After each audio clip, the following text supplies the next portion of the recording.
Now, Mr. Rodger. Thomas Rodger, my lord. Thank you.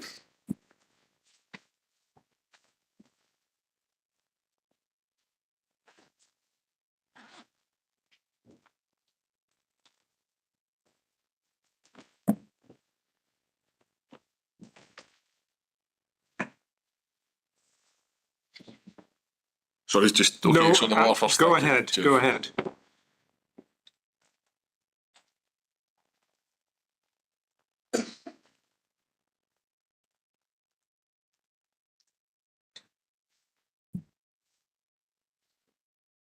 Thank you. Good afternoon, Mr. Rodger. As you understand, you're about to be asked some questions by Mr. McClellan, who's sitting opposite you. But first of all, you're agreeable to affirm. That's correct, yes. Sitting where you are, can I ask you to repeat these words after me? I solemnly, sincerely, and truly I solemnly, sincerely, and truly declare and affirm that I will tell the truth, that I will tell the truth, the whole truth, and nothing but the truth. nothing but the truth. Thank you very much, Mr. Rodger. Now, I don't know how long your evidence will take, but if at any point you want to take a break, just give an indication to me and we'll take a break for whatever reason. Bear in mind that quite a big space, you seem to have quite a clear voice, but maybe just speak a little slower and a little bit louder than you would normally. Mr. McClellan. Thank you, my lord. Good afternoon. Could I ask you just please to confirm your name? Yes, it's Thomas Rodger. And have you provided a witness statement to the inquiry? I have, yes. Could we please have on screen Witness Statement Bundle Volume 1 at page 444?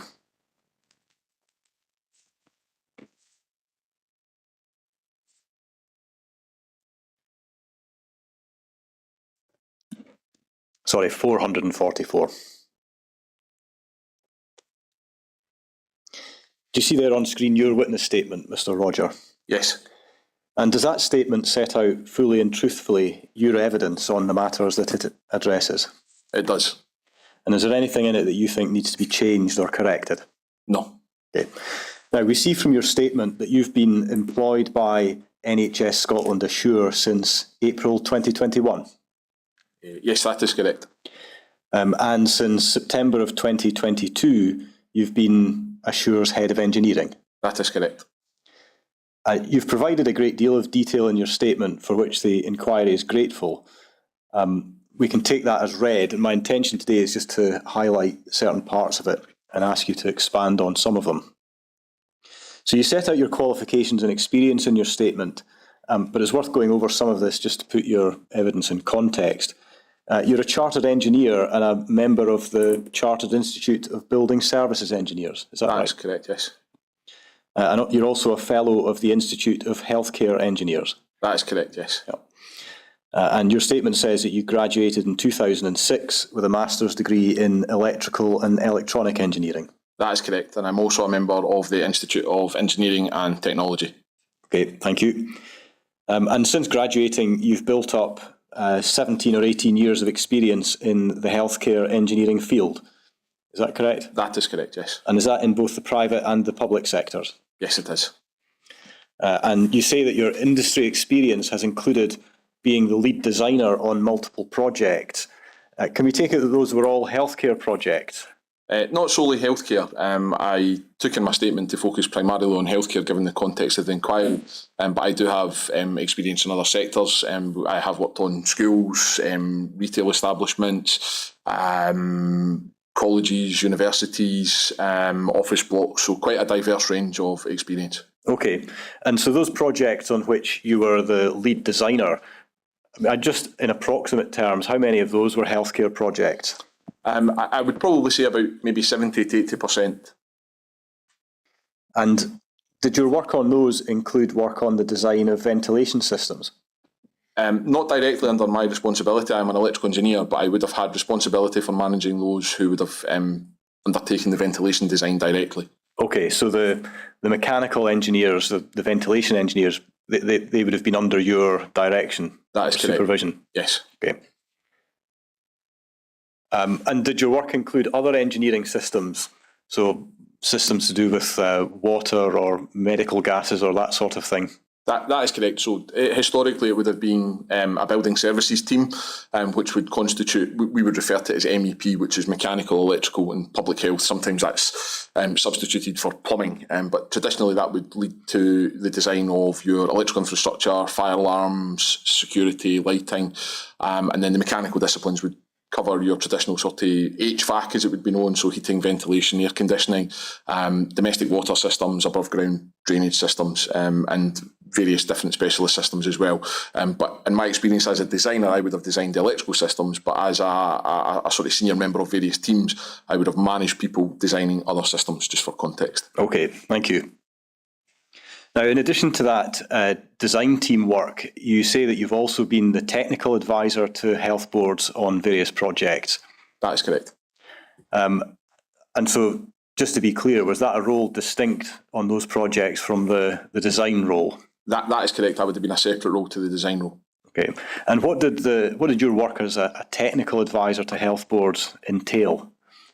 The work can vary. Sometimes it would have constituted strategic advice when they were looking to develop a briefing for a project, for example, to help them to define their engineering requirements, potentially to look at what guidance would be applicable to a project, to potentially look at any challenges that existed around their infrastructure, to potentially look at helping them define the almost engineering success criteria. That would almost be out with a kind of traditional design spectrum. It would also have entailed, depending on the projects, actually undertaking a review of the design for compliance, either directly or managing a team of people that would be obviously working for me in the manner I described earlier. And that also then extended potentially to some site duties as well, where you would inspect the works in situ, undertake what we would describe as witness testing of the installations to make sure that they complied with the relevant guidance and potentially the employer's requirements, depending on the type of contract and how that information would be referred to, and ultimately looking to support the client in their assessment as to whether the building was ready to be put into operation. Okay. In your statement, you talk about some technical advisory work that you did at the Golden Jubilee Hospital. And what you say there is that your work included, and I'm just quoting here from paragraph 7 of your statement, reviewing the works to ensure that they were progressing in accordance with the relevant standards, highlighting any technical problems and defects, and providing technical advice to the boards. So when you refer there to relevant standards, would that include such things as the SHTMs? That is correct, yes. And so your role there on the Golden Jubilee, that was helping the board to essentially to supervise the work of its designers. Would that be fair? That is correct, yes. The role specifically in Golden Jubilee, at the time in the private sector, we were employed through Framework Scotland as formally the NEC 3 supervisor on the project, so that would be a defined set of duties under the NEC 3 contract. So I would have been allocated as the supervisor in that capacity, but in terms of our commercial bid at the time from the organisation, we did almost like a supervisor plus role that would be akin to the technical advisor.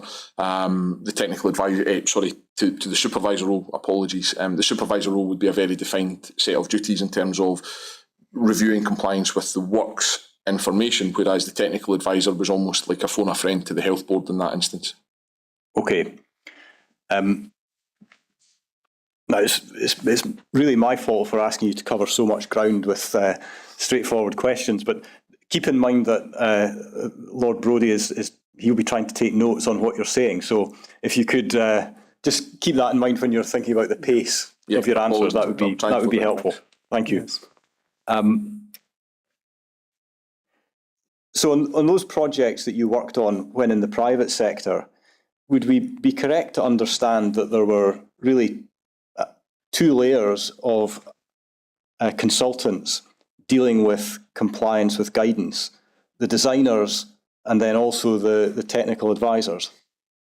Depending on the contract structure, that's quite common. Under a Framework Scotland project, for example, the supervisor would normally undertake that role, subject to how the health board had packaged that up as basically a role to be undertaken by a constituent company sort of thing. But the ones that I was involved in, we would have been overseeing the construction works in accordance with the design information. That would include an element of assessing the design for compliance with the standards that would be noted under the contract, because we would, in that role, ordinarily have expected that to be part of either a client briefing document or as part of a designer or a contractor's specifications or technical information. And again, referring to an NEC contract, quite often that would have then been reinforced through the contract through what would be known as the works information on that particular type of contract. So what we're talking about at the moment, at least, are I'll use the word conventional, but design and build contract. Yes. Such as NEC 3. Yes. So an NEC 3 contract would be the design and build. And in terms of my involvement, just coming back to your question, it would depend on the actual stage of your appointment as to the ability a technical advisor would have to influence that. Because in some instances, that was purely once the project was at a construction stage, so your ability to influence what had went before was potentially minimal. Whereas on other projects, we were engaged much earlier, and as a result, were able to support the health boards in actually understanding some of the technical propositions that were put their way by the designers. Okay, but just at the most general level, I think what I take from your evidence is it's not uncommon to have two separate sets of consultants, each dealing at least in part, with ensuring that the building complies with the applicable guidance. That is correct. To what extent, thinking back to your time on those projects, whether as a designer or a technical advisor, did you consider that there was a gap in the assistance available to the health boards to ensure compliance with the guidance? I wouldn't necessarily say that was something that ever came to mind. We would always be clear on what the escalation pathways were.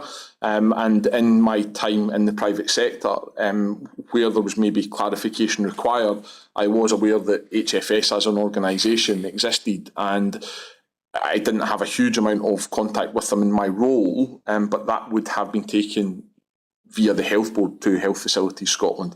And there's a few instances that I can recall where that would have happened. Okay, so when you were working in that sort of consultant role on those projects, you're always aware that HFS was there in the background, able to answer questions about the guidance if need be. Correct, but it didn't happen very often because the situation just simply never arose in the projects that I was working on. Yeah. Okay. And is that because on those projects it was always sufficiently clear what the guidance required? Or generally, yes, or where there may have been an occasion where a clarification was required through open dialogue with the design team in a collaborative way, which is what the NEC contract promotes. I can only recall one instance where there was further escalation required. Yeah. Okay. So moving on to your current role at Assure as the head of engineering, you lead a team of engineers at Assure, is that right? That is correct, yes. And I think at the time you drafted your statement, there were 14 of them. Is that still the number? Or there or thereabouts? There or thereabouts, yes. We have had, I think, 2 new people start, so I think we're up to a team of 16. Okay. And we are in the process of recruiting another 2 or 3. Okay. And that team that's working under you, is that the total number of engineers at Assure, or are there others in other departments? In terms of what we would describe as mechanical, electrical and public health engineers in the context of building services, that would be it in its entirety. We do have other specialist departments within NHS Scotland Assure that would focus on, for example, decontamination. So, for example, within my statement, we talk about authorising engineers. In the context of my statement and my area of expertise, that would relate primarily to your mechanical, electrical and public health disciplines. The decontamination example, that would be a separate specialism, if that makes sense. Okay, yes, thank you. And as you explain in your statement, you and your team have broadly two main responsibilities, at least as I've understood it. First of all, running the key stage assurance reviews. That's correct, yes. And then secondly, responsibility for the technical guidance, SHTMs and so on, and providing advice to health boards on that. Is that right? That is correct, and then an extension of that would then be the provision of subject matter expert advice to health boards. Yes, on a sort of ad hoc basis, if they were to get in touch with Assure looking for some help. That is correct, or it could be in the context of an adverse incident that had occurred. It could potentially be to support colleagues from RHI in an infection control incident, which would be managed by RHI, or it could, for example, be in support of our colleagues in the IRIC department, which is the Incident Reporting and Investigation Centre, where myself and several team members are what would be described as a product specialist. So, for example, if a battery had exploded, we would potentially support the health board in their assessment of that and work with colleagues at IRIC to understand, is that something that would be a one-off, or is that something that would require wider discussion either at a Scottish level or potentially whether that required engagement with colleagues in the devolved nations. Okay, so as I understand it, you're describing there really a sort of responsive function that Assure has to events as and when they happen in the NHS as a whole. That is correct, yes. Yeah. And between those two functions, the key stage assurance review function and that more responsive function, an advisory function, in broad terms, how is the engineering resource allocated between those two functions? So that has evolved over the almost 3 years that I have been in the post. Initially, the focus was very much on the key stage assurance review process. As it was a new process, there was a lot of resource and effort required to get that service up and running. And over time, that has evolved. And I think if you were to look at the resource at the moment, possibly around about maybe 50 to 60% of that time would be spent on the key stage assurance reviews, and the rest of that time would be spent between guidance and other reactive matters and any other commissions that we may have taken in from health boards through a commissioning process that we have within NHS Scotland Assure.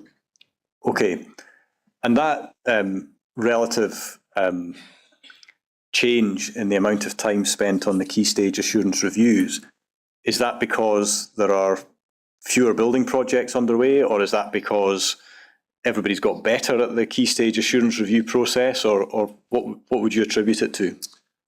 I think it would be difficult to attribute it to any one single factor. I think all the factors that you've mentioned would be relevant to that. We have a larger team.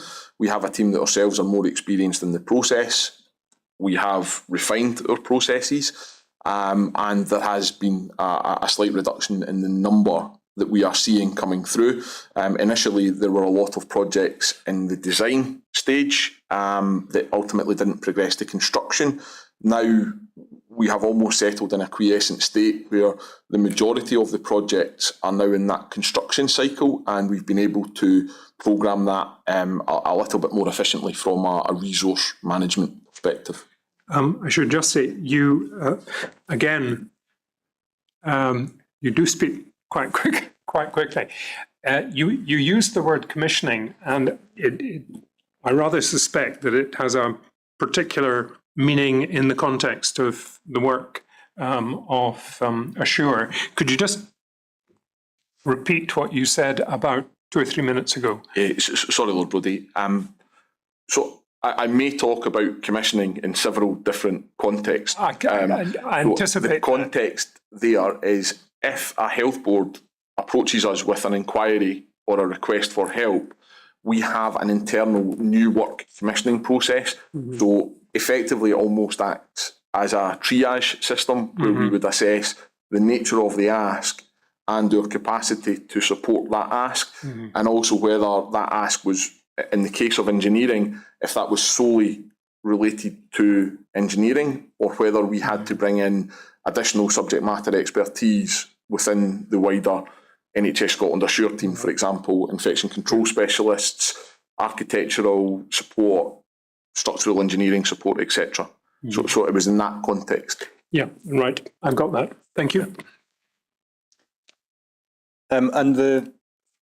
Forgive me, we may have already covered this, so if I'm repeating myself, I apologise, but the engineers in your team, what particular areas of expertise do they have? So, broadly speaking, you could divide us into 4 almost core disciplines. We have electrical engineers, we have mechanical engineers, which I would include your HVAC disciplines in. We have public health specialists that would focus on domestic water systems and above ground drainage. And then we would have medical gases. And the cohort of engineers I have come from different backgrounds. We have people who have came from a design background. We have people that have came from a construction background. And we have people that have came from an operational healthcare estates background. Okay. And that allows us to have a multifaceted view on the nature of the sort of technical queries that we see coming to us. Okay, and so that range of technical expertise, does that cover the spread of subject matter of the SHTM range of guidance, for example? Essentially, in terms of the core engineering SHTMs, it does, which would be your O201 for medical gas, your O301 for ventilation, your O401 for water, and your O601 for electrical services. Yeah, okay. Now, is it now the case that health boards will typically have authorising engineers in each of those disciplines? It has been the case for some time. And are the Assure engineers similarly qualified and experienced to the authorising engineers? Yes. So would they regard themselves as peers of one another? We can put it that way. Yes. Now, an important point to pin down, which you in your statement and other witnesses have emphasised, is the nature of Assure's role. So first of all, in relation to the SHTM guidance, are we correct to understand that that's not laying down legal standards which have to be complied with? It's guidance. That is correct, yes. Yep.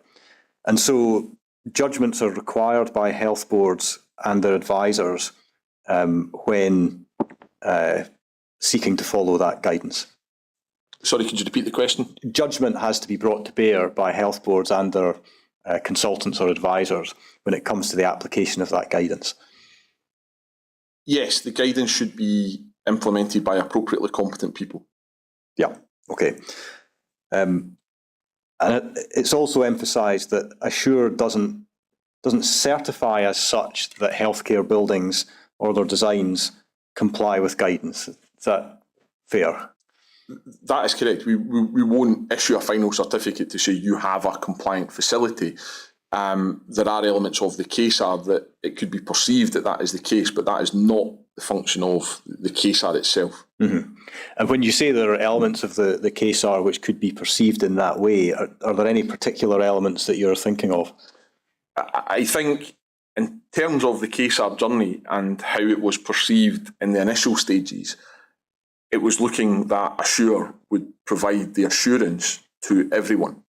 The mechanic of it is we must first seek the assurance from the health board and their project teams that they have a safe facility, that it is compliant with the relevant guidance, or if they have a derogation, for example, that the derogation does not impact on, for example, safety, risk or reliability of the facility.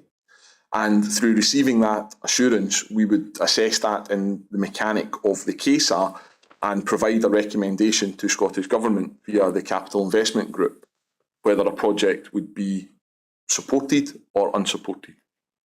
Yes, and one of the things we looked at this morning with Julie Critchley when she was in is the letter from the Scottish Government Healthcare Directorate, which lets health boards know that hospitals and other healthcare buildings cannot open unless they get a supported status in the handover KSAR. And so does that, in your view, effectively make Assure the gatekeeper to whether or not a new healthcare facility can open and whether it's compliant with the guidance? I personally wouldn't use the phrase gatekeeper. We don't perceive ourselves in that way. We always set out to undertake a CASA in a collaborative form with both Scottish Government and with health boards. Again, I can see why people may have that perception. Ultimately, the decision as to whether a project, a facility will open will not be that of NHS Scotland Assure. Our advice would be part of a decision that would have to ultimately be taken by others. Yes.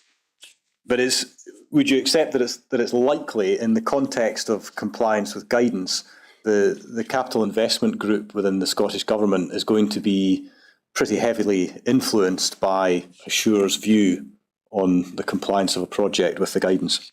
I think that would be fair, yes.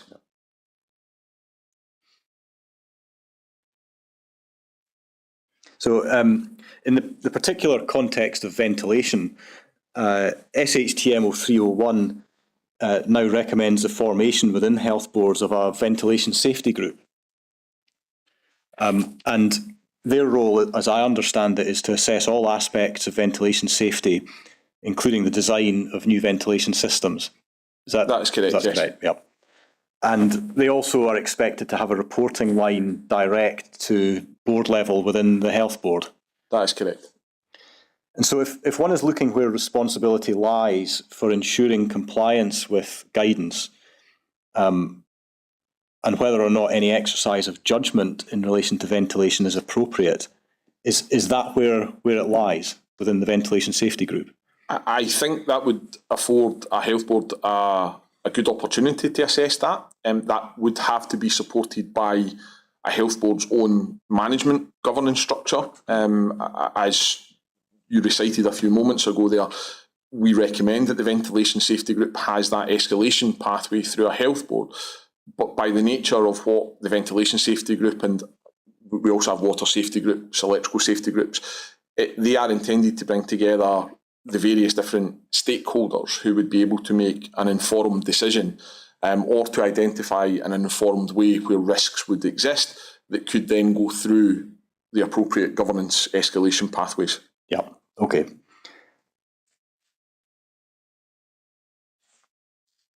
And so in that context, if we imagine ourselves within a big building project, and I'm focusing on ventilation, but you helpfully pointed out that there are similar approaches taken for the other building engineering systems. If we imagine ourselves in a big hospital construction project, and you have the ventilation safety group taking responsibility for compliance with guidance, and if there are also consultants engaged by the health board, so designers, technical advisors, and so on, what do you see as the role of Assure? What do Assure add to the process when it comes to the question of compliance with the guidance? So going back to what I said a few moments ago there, we seek assurance from the health board in the initial stages of that CASA that they can demonstrate their facilities will be safe, free from avoidable risk and compliant with guidance. So the organisational structure to which you have referred, if a health board, for example, in the scenario that you provided, could demonstrate how the ventilation safety group had, for example, engaged with the design team, what information was being used to support an assessment of that through, for example, a technical advisor, how the board had then assessed that information through the ventilation safety group, for example, how they had assessed derogations, we would seek that picture of assurance. So on a good project, where everybody's happy, there's no risks, there's no issues, we would probably have very little interaction at that point in time. Potentially, if there were risks identified either by the health board or through our subsequent review of the technical information, that may lead to further engagement with the health board, again, in a collaborative manner, to identify what the issue was, to support the health board in their assessment of what measures they may need to take to address that risk or issue, and then ultimately to look at how, in time, they would then provide the assurance required to us in order for us to then provide that assurance to Scottish Government. Okay. I've been trying to find a way to sort of distill down Assure's role, and it may be that it can't be distilled down into a simple phrase. And as I've been at pains to say to other witnesses, don't let me put words in your mouth. But is it fair to put it this way, that the KSAR process aims to ensure that the health board's project governance and procedures are such that the risk of inadvertent non-compliance with guidance is reduced? That is correct, yes. Would that be a fair way to sort of summarise what it's aiming at? Yes. Yeah. Okay. And I think fair to acknowledge that you would aim to reduce that risk, but you couldn't guarantee that it would be eradicated. That is correct, yes. Yeah.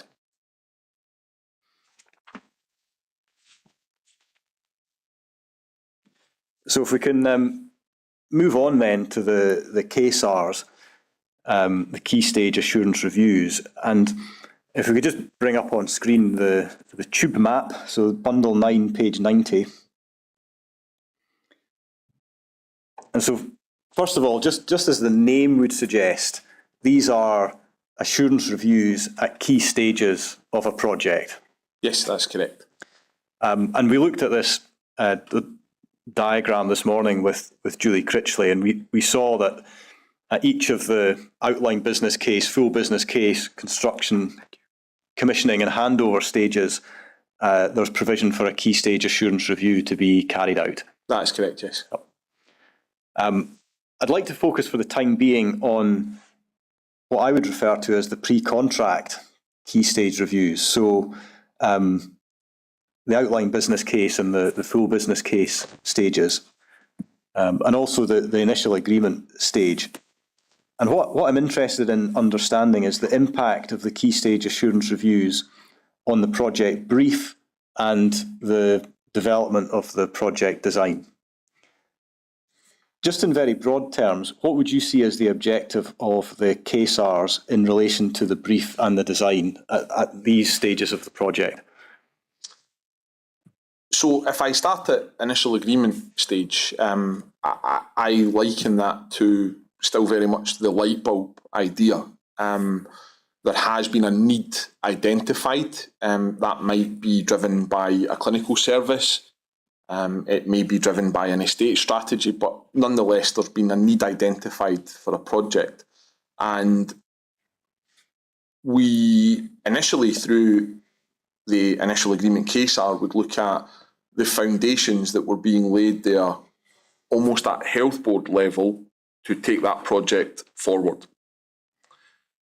What we found in practice, and I noted this in my statement, is that because there was very limited technical information available there, after going through a cycle of several initial agreement KSARs, in consultation with Scottish Government colleagues and Health Board colleagues, we felt there would be more value in undertaking a lessons learned exercise with a health board at that stage and focusing on supporting the NDAP process at that stage. So the assurance team, if you like, would liaise with a health board at that particular juncture.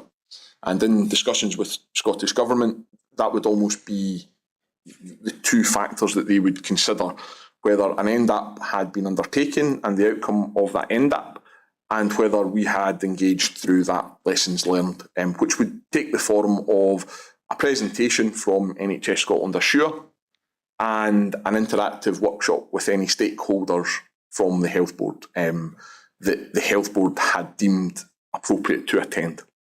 So what is, in relation to the brief and the design, what is it that you're aiming to achieve at that initial agreement stage? So at initial agreement stage, really you would be looking at what the clinical objectives were for a particular facility and starting to look at what your success criteria would be. From an engineering perspective, depending on the nature of the project, you may start to see some technical detail at that stage. In my experience, that would start really at the early stages of the outline business case, which would be akin to the REBA Stage 2, which is the Royal Institute of British Architects plan of work. Now, one of the purposes of the NDAP is, as I've understood it, to get the health board to focus on the guidance that it's going to set out to comply with. Is that right? Correct, yes. And is that level of technical engagement possible at the initial agreement stage? So if there's an NDAP being carried out, then is the health board already at that stage being expected to focus on the guidance that it's going to have to comply with? There would be an expectation that they could demonstrate they've started to think about it and how they would actually plan for that. I mentioned looking at a solid footing for a project, because if you move into your outline business case very quickly, for example, and if you don't have the structure in place to support that and have the competence of individuals within that structure to take that project forward, you are introducing risk at a very early stage of that project. So in and around that initial agreement stage, they might not be able to say, here are all the pieces of guidance that we will comply with. They might not be able to say, here is our technical team. But they should be able to tell us about how they have started to plan for that. And that would be considered as part of the initial agreement, but it would also help us to identify how we could potentially support the health board through early outline business case activities, either through the NDAP or through early engagement with the key stage assurance review. That's perhaps something that isn't explicitly clear on the tube map. The key stage assurance review is a finite element that happens at a particular stage, but we may have had engagement with a health board for several months prior to that, as ultimately we try to help the health boards to give them to give us the best version of them as they can. Mm-hmm. Okay, it's possibly quite difficult to get a handle on this in sort of abstract terms. So if we try and think of a concrete example, maybe some sort of health facility, and because this phase of the hearings is concerned with the Edinburgh Hospital, we have a particular interest in ventilation. But so imagine a health board comes to you and says, well, we're thinking of building this facility and it has some sort of specialised ventilation need. What sort of things are you discussing with them at the initial agreement stage to help them get on the right track for compliance with guidance? I think experience would say that that type of dialogue would be unlikely to take place at initial agreement, because you have the need for a facility, but you won't have a building form. You might not even have a site at that point in time. Okay. I think the nature as to how we would engage with that, regardless of the stage, would remain the same. And perhaps if I fast forward slightly to the outline business case, if that would be okay. Mm-hmm. There was an example recently of a large acute facility that was on its OBC journey. So we were working up to an OBC. They had a specialist unit that was designed to deal with infectious diseases, and there were a few nuances within that particular concept in terms of the types of patients they would do, they would treat, how they were trying to maximise the usage of their space, and there were scenarios presented that weren't covered in extant guidance. And at that point, through NHS Scotland Assure, we provided support from both an engineering context and through RHI, which is part of NHS Scotland Assure. And there was engineering support, there was IPC support, and there was microbiology support. We supported the board in their assessment of current extant guidance. We also looked at whether there were examples in international guidance In this particular instance, we looked to the CDC in America, who had similarities to the type of facility, and ultimately that helped to inform a position that the health board could take forward. So that would be an example of how we would be able to support a health board through the functions of NHS Scotland Assure. Okay, so just to try and unpack that a little bit, are you talking there about a KSAR at the outline business case stage for that project? That is correct. Yeah. But I think the distinction there is it's almost a coincidental matter that there was a KSAR happening, but that is the type of support that a health board can access. Okay, and I understood you to say that what emerged in the context of that discussion was that the health board had a need for something which wasn't directly covered by existing guidance. Correct. And so is that an example of a discussion or a dialogue which sort of flags something up to assure that there's a need for engagement or assistance, or had the health board itself already recognised that it needed help on these issues? I think in that instance, to be fair to the health board, they had asked us for help, and that was identified quite early because of the communication that we had established with the health board in relation to their project journey. Okay. Now, you explained in your statement, and I think you've explained again today, that the KSAR is no longer carried out at the initial agreement stage. And I think you said that was because there tended not to be much in the way of technical information at that early point. Is that right? Is that why it doesn't happen? That is correct. And one thing we are very conscious of as well is that a health board has to commit time to support their response to the KSAR process. And we would never like to think that we were wasting anyone's time. And undertaking a collaborative lessons learned exercise, we felt that would offer the most value to the project and also help the project. And what kind of things are you saying to a health board in terms of lessons learned? So at that stage, if we look at the initial agreement, is to think about their programme, to think about if they have enough time to undertake the activities that they need to do. And also, do they have enough time themselves to get the assurance that they require that their facility is safe? And that can be a very complex thing to do because you're bringing so many stakeholders together, and particularly on a large and complex build. And I think the example you gave of the ventilation safety group would be a very good example, because is the ventilation safety group aware of that project? How does that relate back to their own work plans? So if you have estates personnel, do they have capacity to support the project? Your clinical teams, your IPC teams, do they have time to build that in? Because if you set an overly ambitious programme at that point in time, given how lots of colleagues in health boards have to react to an incident, primarily to maintain patient safety, their time can be difficult to predict and to preserve.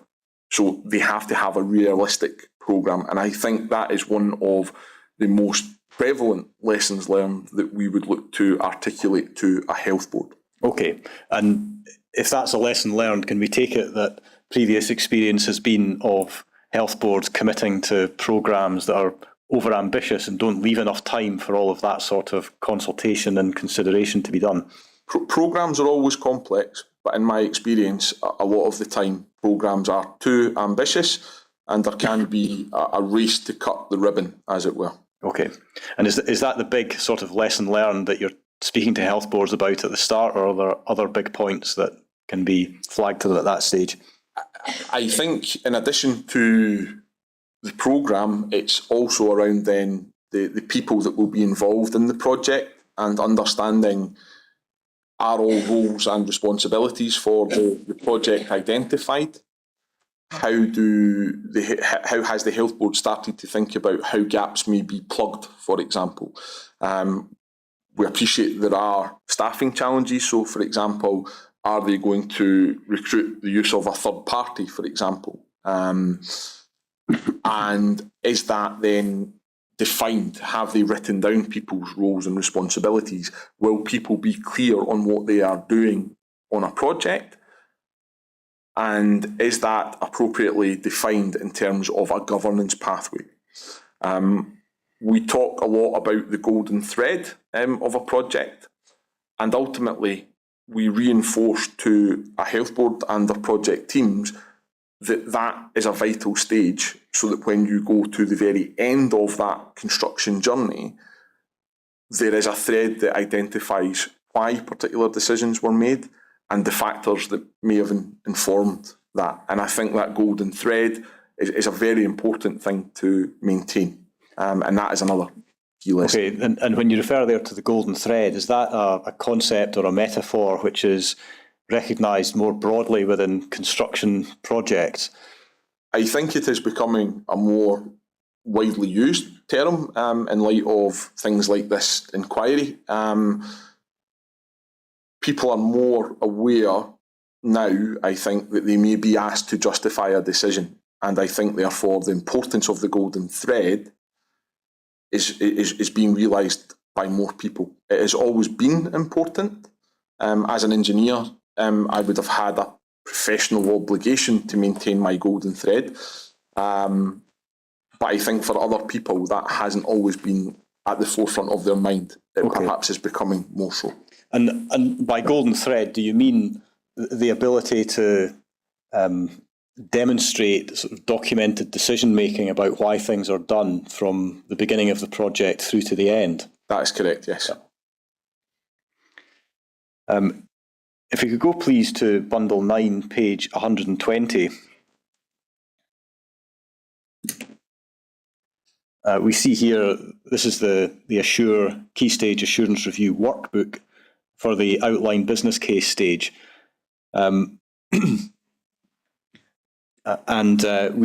This version is version 1 from June 2021. Is this still the most up-to-date version, or has it been updated since? I'm not 100% sure, but what I can say is there hasn't been any significant changes. There may have been some typos. I can't recollect if it's V1.1. Okay.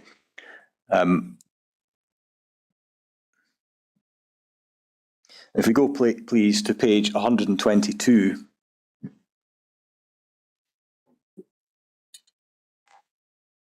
And we just see down at the bottom there that it says that KSARs deliver an independent peer review.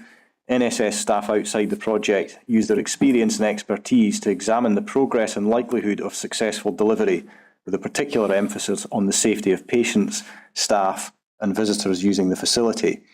Again, does that kind of sum up what the KSAR process is about? It does, yes. Yep. And then reading on, it says it's vital to receive feedback on the following elements of health facilities: infection prevention and control, water, ventilation, electrical, plumbing, medical gases installations, and fire. This ensures that they're designed, installed, and functioning from initial commissioning of a new facility and throughout its lifetime. Health boards are required to have appropriate governance in place at all stages of the construction procurement journey. And again, do we see there the sort of building systems that are covered by the SHTM guidance? Yes. Yeah.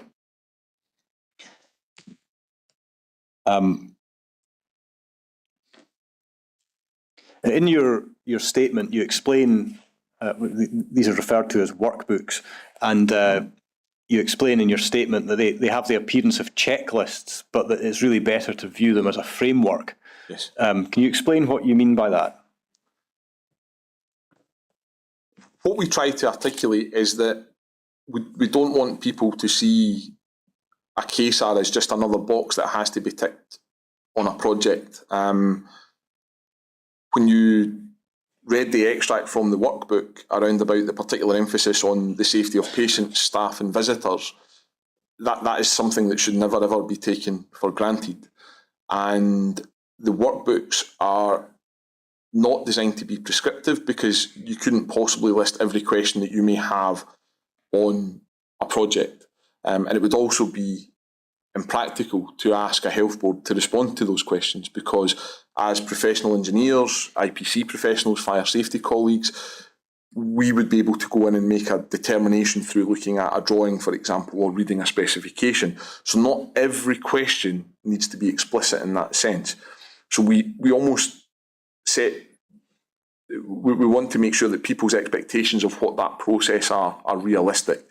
So we may ask questions that are not on the workbook, but the workbook provides a framework for which we can build upon, and it talks around, much like we've talked about here today in a generalist sense, and it allows us then to expand that detail where appropriate or where we are not getting the initial assurances that the process would be designed to receive. And how does one guard against human nature being what it is, and that once you've got a set of questions, and people are under pressure or short of time, whatever it is, how do you avoid them simply turning that into a checklist? How do you make sure that they're always looking at things in a more holistic sense? So in terms of how I prevent that from happening with the team that undertake the CASAR, is myself and other senior colleagues, we will always ask why. So if a project is supported, I want to understand the reasons why. I want to understand the documentation that they have reviewed, and I want to understand what that documentation is telling them. The reports that we produce are very detailed, they're very long, it has to be said, and as an experienced professional, I will make a professional judgment call when checking that report if I am content that my staff have discharged their duties. I have a team that have regular meetings internally, and we track progress. And again, depending on the level of detail that I'm getting back from the team, that builds a level of confidence in myself and other senior colleagues that the review is being done to the level that it should be. Okay. And you referred there to the question being why. Do you see the reports that are produced at the end of each CASAR as being the answer to that question? Yes. And one of the key premises behind our report is I will always ask the team undertaking those reviews to reference either guidance or the piece of information provided by the Health Board, or potentially the lack thereof evidence, to avoid it reading as a subjective report. If we provide a reference to our observations, that helps us in the factual accuracy checking of a report. And to date, in the 40 or so CASARs that we have undertaken, we have never had the factual accuracy of our reports called into question. And I think that is testament to the internal quality assurance procedures that we have put in place. Okay. And I think you describe in your statement that part of the report writing process is an opportunity for the Health Board to review the report in draft and check and confirm that what's stated is factually accurate. Correct. And would you regard these reports as forming part of the golden thread for any of these hospital projects? Absolutely, yes. So that at some point in the future, if somebody wants to know why something's done, these CASAR reports are going to be there as part of the historical record for that? Absolutely, yes. Yeah. Okay.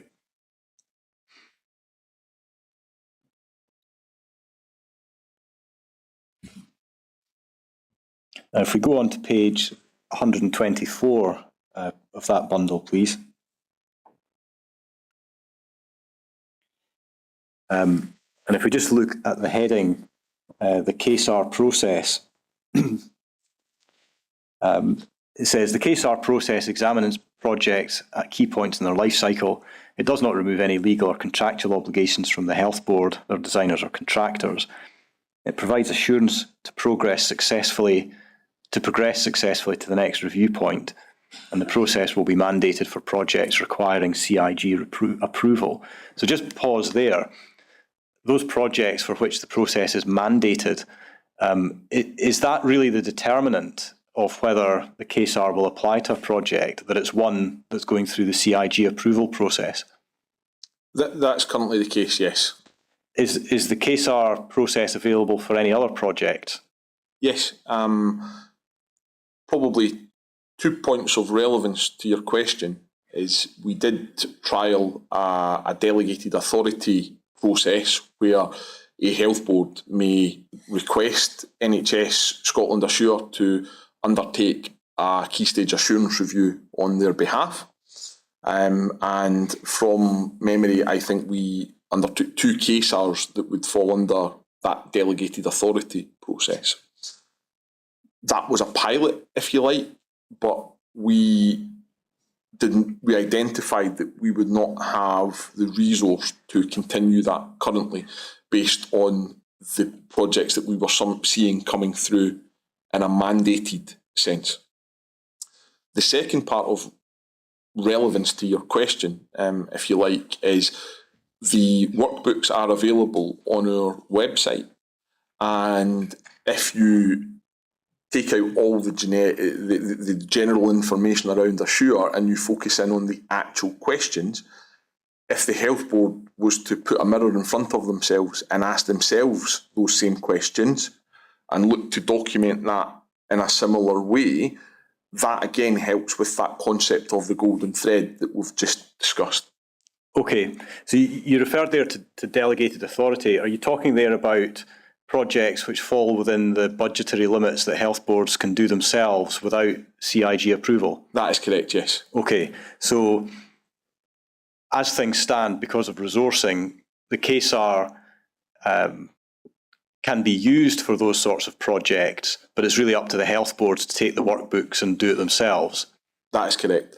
But for the higher budget projects, the ones that require the approval of the CIG, it will be Assure that carries out the KSARs. That is correct.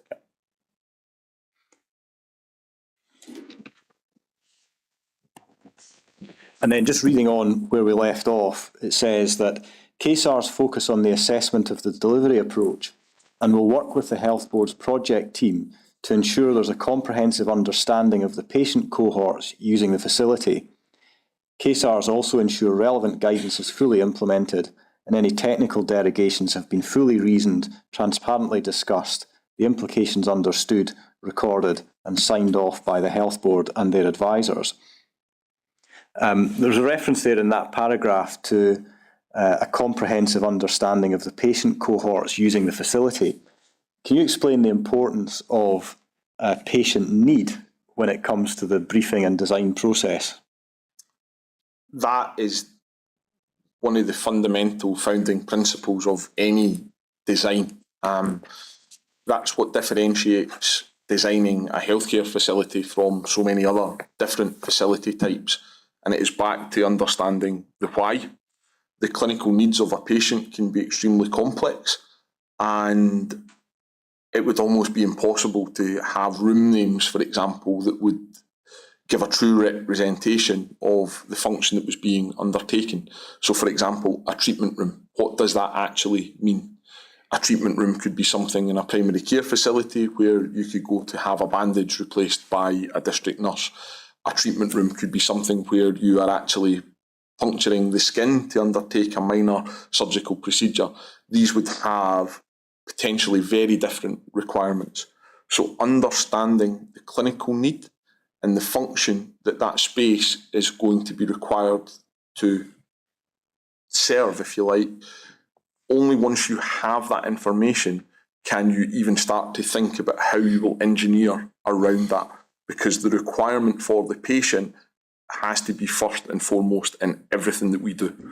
Okay, and for anyone who's had the pleasure of reading through all of the KSAR workbooks, there is a sort of repeated reference to the patient and understanding the clinical need.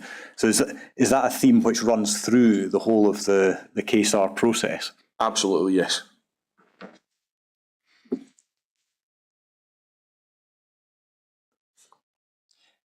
If we just move forward, please, to page 127.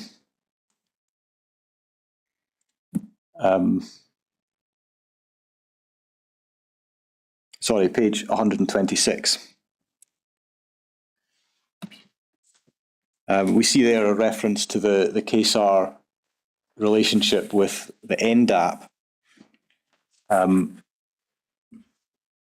To what extent is there Well, can you explain what the relationship is between these two processes, please?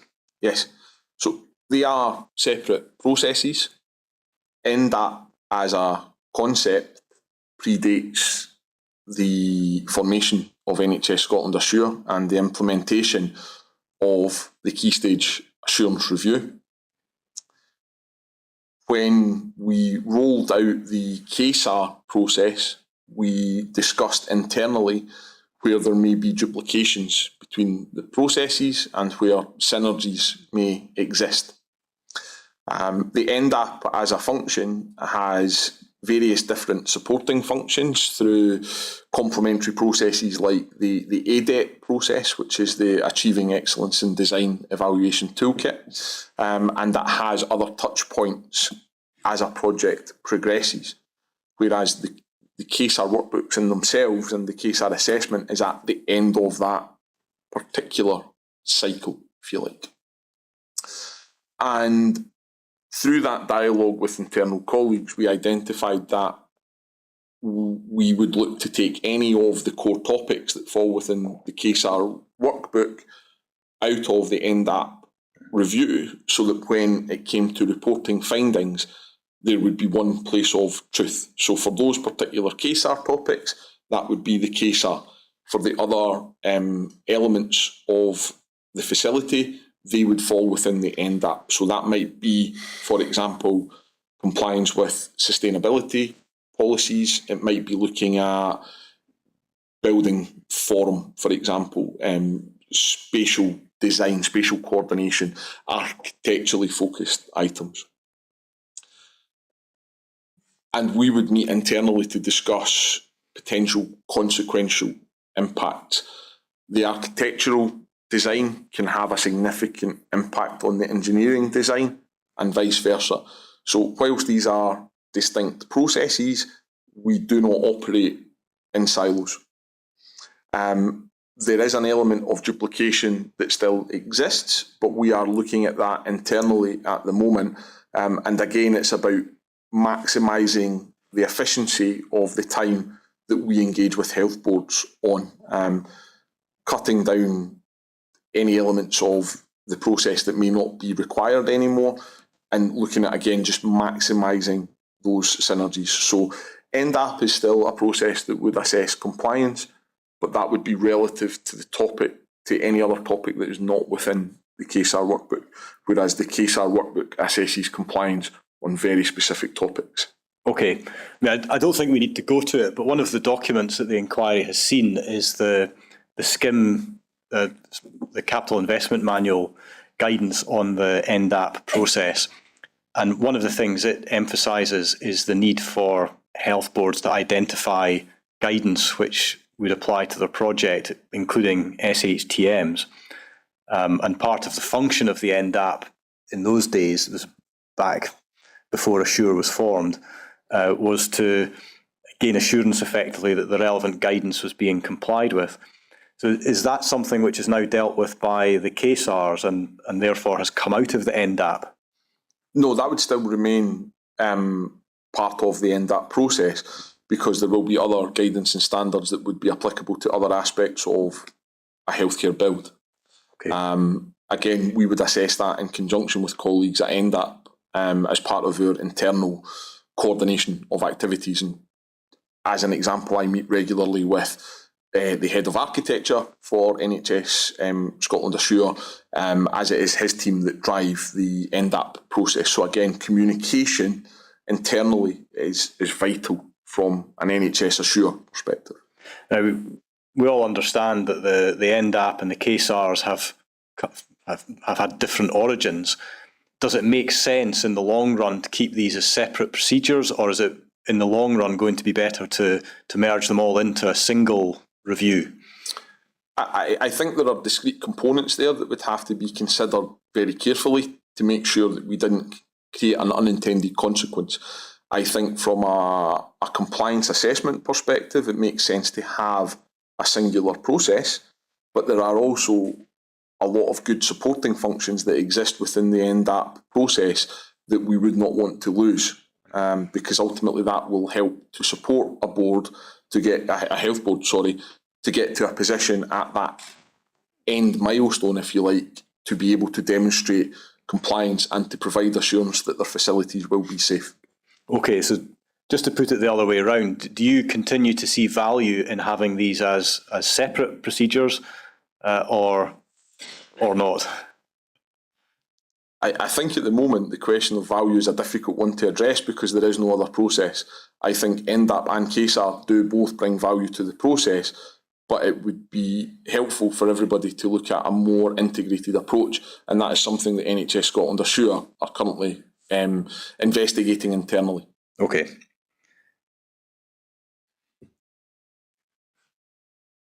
And if we just move on to page 128 of Bundle 9,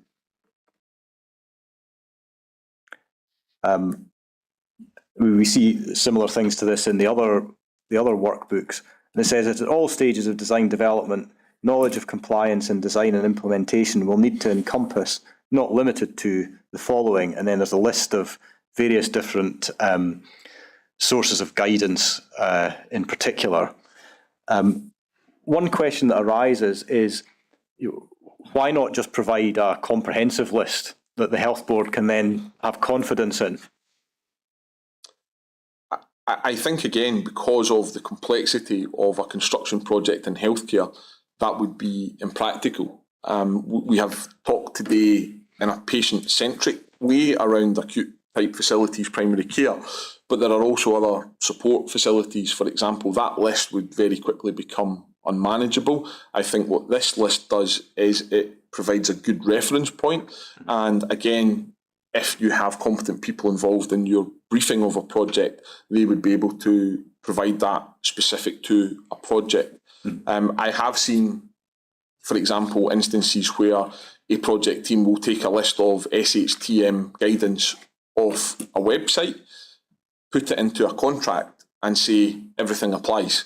Yeah. And the reality is it won't, because in the instance I referred to, they said that decontamination guidance was applicable. There were no decontamination facilities nor any processes that would be relevant to that guidance. So that in turn created an unintended consequence. So I think, in my opinion, that was coming from the right place, but it hadn't been fully considered, because then you say, you comply with that guidance, show me why. They say, but that guidance isn't applicable, but yet it's in the contract. So I think it's a very complicated question, but it comes back to having the right people able to advise you on what would be relevant to your project. Okay. If we could go on, please, to page 130. We're now into the detailed questions of the workbook, and there are lots and lots of questions. I'm not going to go through all of them, but if we just look there at question 1.4, does the health board continue to demonstrate service/clinical input into design decisions based on a current and comprehensive knowledge of patient cohorts?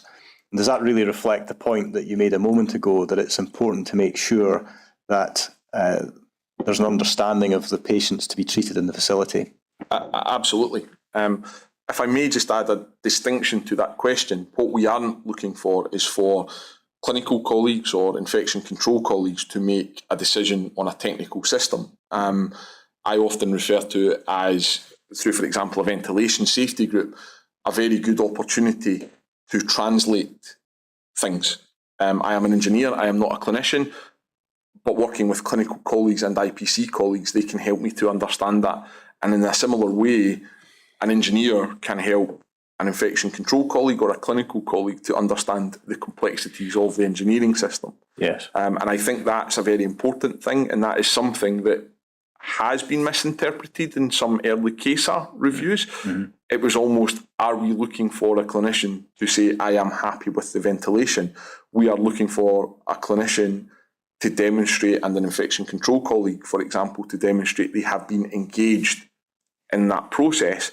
And ultimately, the hierarchy of how that design has evolved very much starts with their input and potentially then the output of an engineering design specification. Okay, so if 1.4 is designed to make sure you're getting that clinical input, if we then look at 1.5, it says that what you're looking for is that the project team demonstrates a unified and recorded understanding of the needs of main users and patient cohorts of the proposed accommodation, and how this will influence the design of critical building, engineering and infection prevention and control quality and safety standards.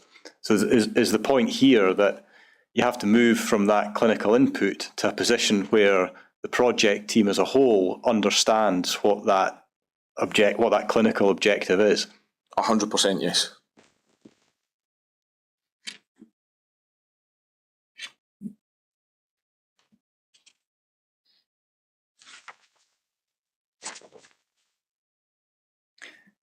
And then if we move on to 1.7, sorry, just over the page, please. We have here a question about how does the health board demonstrate that there is an effective infection prevention and control management structure in place, and how does it relate to the development of the project? How does the board demonstrate leadership and commitment to infection prevention and control to ensure a culture of continuous quality improvement throughout the organisation, and so on? So that's quite a general question. And then if we look over to the right-hand column for the evidence expected, what it says is that evidence, IPC and clinical teams have been integrated into all decisions regarding any derogations through the design process and are satisfied this will not impact on patient safety, such as specific sign-off, supporting meeting minutes, risk assessments, and so on. So what we see there is the left-hand column asking a very broad question, and then the right-hand column really being very narrowly focused on the issue of derogations, which just gives rise to the question, what IPC involvement is Assure expecting to see? So I think there are a couple of factors that you have to consider there. And if I start almost from a top-down perspective, before we get into the detail of what an individual may do, we are looking for assurance that the IPC teams are integrated and cited on the projects that are happening, and that they can demonstrate as well that that there is time allocated there, if you like, within the organisational structure in order for them to support a particular project. That doesn't necessarily say that we are looking here for this question to be answered by an IPC professional, because that may be out with their gift to answer that. This very much goes back to the point I made about setting off on the right journey and making sure you have the right people there. Mm-hmm. Somewhat anecdotally, through speaking to clinical colleagues, the perception there is that you can always pick up the phone and you will have a clinical person there. You will have an IPC person there. And their input on projects became reactionary. It wasn't embedded in the project. And that can have an unintended consequence as well, because again, the people that may be involved, they are project managers, engineers, they may have an appreciation of infection risks, but they are not infection specialists. So at the most primitive level, we are looking for how an organisation, a health board, would support the provision of IPC expertise on a project. There are specific questions that come later in the workbook focused on the IPC itself. So we may ask for evidence like a resource plan, for example, to show that that resource has been ring-fenced. Now, whether that resource is available is maybe a different question, but that would be ultimately, again, looking for governance that the health board have considered. Do we have the right people available to support our project going forward? So that question is intended to look at that from an initial perspective. I appreciate that is only one piece of evidence. That wouldn't be the extant nature of the review, but we find in practice that is a good starting point, because if you can't evidence it for that, you're probably going to struggle to evidence it for other things, and we would then look to potentially probe that further. Okay. I mean, one of the issues that evidence to the inquiry has thrown up is that there may be a need to clarify exactly what's expected of IPC people in relation to building projects. And one of the themes in the evidence from the IPC witnesses has been that too much of the task of ensuring compliance with guidance is falling to them, and that they're being expected effectively to work like building control officers and are being called upon to sign things off to do with engineering systems, for example, which they would regard as being outside of their trained competence. And so that's why I was keen to ask that question, and also keen to highlight that there's a very broad question on one side of the workbook and then a very specific source of evidence on the other. Do you, in Assure, and the people doing the KSARs, have a clear view of the extent to which you're looking for IPC involvement through a construction project, and what you're expecting the IPC people to bring to it? Yes. And can you just, if possible, can you try and just summarise what that is? I think, going back to the point that you made earlier, we do not perceive infection control specialists as building control. And I think when we have seen instances, I would be one of the first people to support IPC colleagues to say, absolutely not, that is not the role that you should be fulfilling. There would be other people there to support you in your journey. And I think what we have seen in some projects is how that project is being managed is giving rise to angst within IPC colleagues' minds that they are being asked to do more than their clinical function. I have been in meetings where I have seen a ventilation engineer tell the IPC person, you tell me what the ventilation needs to do and I will go and design it for you. That is not what we are looking to do. And in that instance, we provided support to the health board to help them to unpick that. So fundamentally, coming back to how I described an engineering design evolving, if you like, we would seek evidence that IPC had been consulted at that point in time. And depending on the nature of the facility and the nature of the project, that involvement may vary. On a large acute project, there would be lots of complex spaces. Hypothetical example, if you were building something at £5 million that was for a laundry facility, perhaps less so. They may be able to give high-level principles to make sure that that doesn't impact on the journey of the laundry, for example, but they may be not as prevalent in that conversation as, say, a theatre design, for example. So if they outline their risks through things like the high scribe, for example, which is another mechanism to try and tease that detail out, and that is designed to be multidisciplinary, we are looking for assurance that they have a voice on the project and that they are consulted relevant to any decisions that may impact on the other infection control protection measures that they may look to instill. So if that was barrier nursing, for example, and they had defined a hierarchy of cleanliness in terms of the patient pathways, did the engineer understand the subsequent ventilation pressure cascade that would be required to support that clinical hierarchy of cleanliness? And for example, if they derogated from the ventilation pressure cascade, had you consulted IPC to advise what that might mean to their other protection measures that they have? So at no point would we be looking for a sole endorsement from an IPC professional, but we would expect evidence that they had been consulted. And it's back to that translation piece that I described earlier.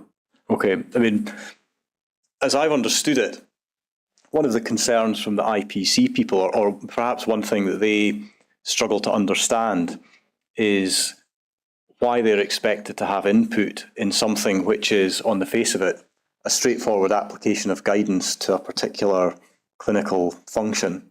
So in other words, if the clinical function has been identified and there's a recognisable piece of guidance which says, for example, how the ventilation is to work there, do they need to be involved in that decision at all? And I think the contrasting situation is one where there's a need or a perceived need to derogate from the guidance, where I think they understand why they're being brought in, because the question then is, well, what risks arise from not complying with the guidance? Is that something that you would recognise, that in the former scenario there's perhaps an ability to say to the IPC people, well, you're free to get on with your other work, but you need to be brought into that derogation process? I think there's a few levels to your question there. So if you have a design that is compliant with guidance, there's not any nuances around that, and coming back to that briefing stage, they've been involved in that, there would be limited engagement required. Dare I say, they would have the assurances that there was nothing abnormal that they would have to be involved in. Your next point was around the perceived need to derogate. I would argue that before it even got to an IPC person, I would expect someone within that project spectrum to challenge why it was a perceived need to derogate for a new build facility, where you would not have potentially the same constraints as an existing building. I would always look to challenge the need to derogate in that first instance before you get into the detailed technical analysis. And at that point, again, it wouldn't be necessarily for your infection control person to come in and give you an answer, but it would be to help inform the risk of not having complied with guidance and to identify whether any other mitigations may be able to be put in place that ultimately would give them the assurance that that was not going to compromise anything that they would do in their day-to-day job. Yep. Okay. If we just try and take that back to the most general level, can the inquiry take it that there's an understanding within Assure that IPC resources and time within health boards is limited? Absolutely, I would agree with that, yes. And is there an appreciation that it's helpful to the IPC teams and helpful to health boards if the engagement required of IPC staff is kept to those situations where their clinical abilities are really required? Yes, I think just to clarify that, on any project there would be targeted involvement. I mentioned the briefing stage. I'll come back to that quite a lot, because if you get your briefing stage correct and you get your programme correct and that resource is identified, you are placing less of a burden on them for reactive activities.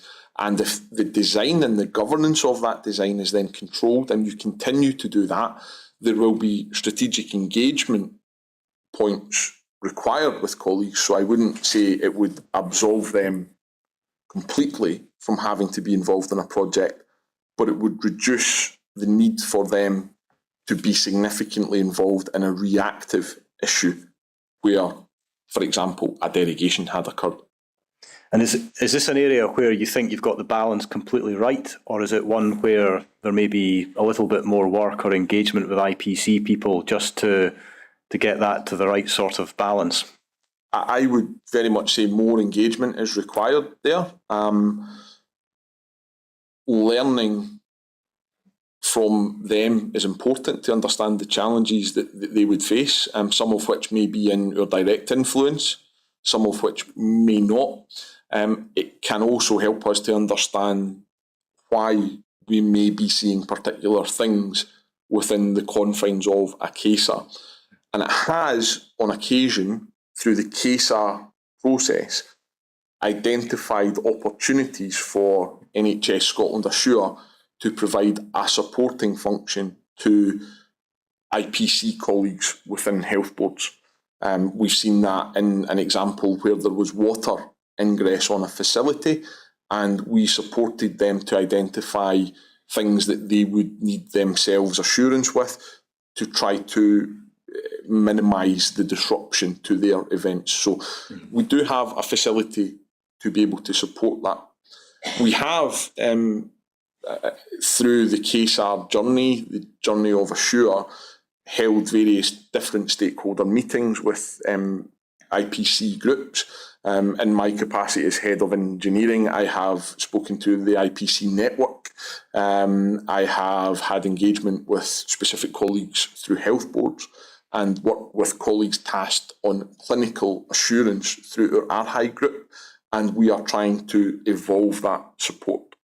And recently, I think within the last 12 months, we have added text to the National Infection Prevention and Control Manual to support health board colleagues in responding to a KSAR, but actually that provides an added benefit of helping them to clarify their role to others out with Assure. Yeah, so in other words, first of all, it helps them understand what's expected of them as IPC professionals in the context of a KSAR, and secondly, allows them to go to a project team perhaps and point to it and say, look, you're asking me to do something beyond what's expected. Correct. Yeah, okay. If we go back to the workbook, so page 135 in bundle 9, so we see here the heading water and internal plumbing and drainage systems. And then if we just scroll on down, please, to page 137, we see here a section dealing with ventilation. And just so that everybody can orientate themselves with this, do we see through all of the workbooks that there's a section for each of these distinct engineering services systems? That is correct, yes. Okay, so we'll just take a slightly closer look at the ventilation one. And are the sort of questions that are being asked in each of these divisions for each of these engineering services broadly similar? Yes. So the same sort of questions for each engineering system? Correct, yes. And so if we move on to questions, well, the next page, so page 138. And if we maybe just look at the questions in this order, so first 3.4, does the health board have a strategy for ventilation? 3.5, is there evidence of stakeholder input into ventilation strategies? And then back up to the top, 3.3, how does the health board assure itself that all variations, derogations, which may be required to the ventilation systems are investigated and agreed by all parties before they're incorporated into the design? So, do we see there questions aimed at identifying, has the health board worked out what its ventilation strategy is going to be? Is there evidence that all the relevant stakeholders have had input into it? And then if there are derogations, has that been properly considered? Correct. And if we look then at the question of whether there's a strategy, 3.4, we have evidence expected, and there are various things listed there, one of which is evidence of an environmental matrix. Can you explain what you're looking for there? The environmental matrix is an example of something that wouldn't be uncommon from an engineering perspective. It is a tool that would be used by engineers, for example, to process data that would be derived from, for example, a room data sheet or ultimately from something like the ADB. And it would be a working tool, if you like, because they would then be able to demonstrate how that had been used to inform the final ventilation strategies. I can't recall if I've said it explicitly in my statement. An environmental matrix is not a mandated tool. It doesn't replace the need for ADBs or room data sheets. It's more a tool that we would see as engineers. It's not uncommon. Okay. Just the way that this workbook is structured with the question and then the list with the first thing on it being the environmental matrix, that might be taken to suggest an expectation on the part of Assure that there will always be an environmental matrix or there should be one. Would that be the wrong thing to take from? That would be the wrong thing to take, and reflecting on what we've learned over the last 3 years, it says evidence expected. I would phrase it more as suggested evidence. Yes. It wouldn't be an absolute term. There may be other things that they could demonstrate, for example. Okay. Would you in Assure be happy with the use of an environmental matrix? I mean, you referred to it as a sort of working document, but would you be happy with it being used as a briefing tool? If it was used in the correct way, I would have no objections to that. We would be interested in how the content of that had been produced. It's a repository for information. And again, going back to the golden thread, I would want to understand why. So if you are populating that with information, where has that information came from? How does that relate to guidance? How does that relate to the use of other tools such as the ADB? Mm-hmm. I mean, you mentioned there the ADB, and I take it you're familiar with Cell 19, the Scottish Government's policy on design, and Yes. and the fact that it mandates the use of the ADB for briefing and design. So in the context of a KSAR, would you be asking, here's an environmental matrix, where's that information come from? Has that been taken straight from the ADB, for example? Yes. So if we were presented with an environmental matrix, we wouldn't see that in isolation, providing assurance that they had a comprehensive briefing process. We would want to understand the origins of that. So again, I think I mentioned in my statement, before you can assess outputs, you have to assess the inputs. If your inputs are of poor quality, that could have a detrimental impact on your outputs. That's just maybe how an engineer thinks. So we would look at the processes and the governance around that. That's why in a KSAR, we start with the governance questions. So if they could demonstrate that multifaceted stakeholder engagement through that, starting with the clinical function, potentially linked back to an ADB, then that would start to provide assurance. Okay. And you may or may not be aware that the inquiry has heard evidence from Stephen Maddox, who's an expert witness to the inquiry on ventilation engineering design and so on.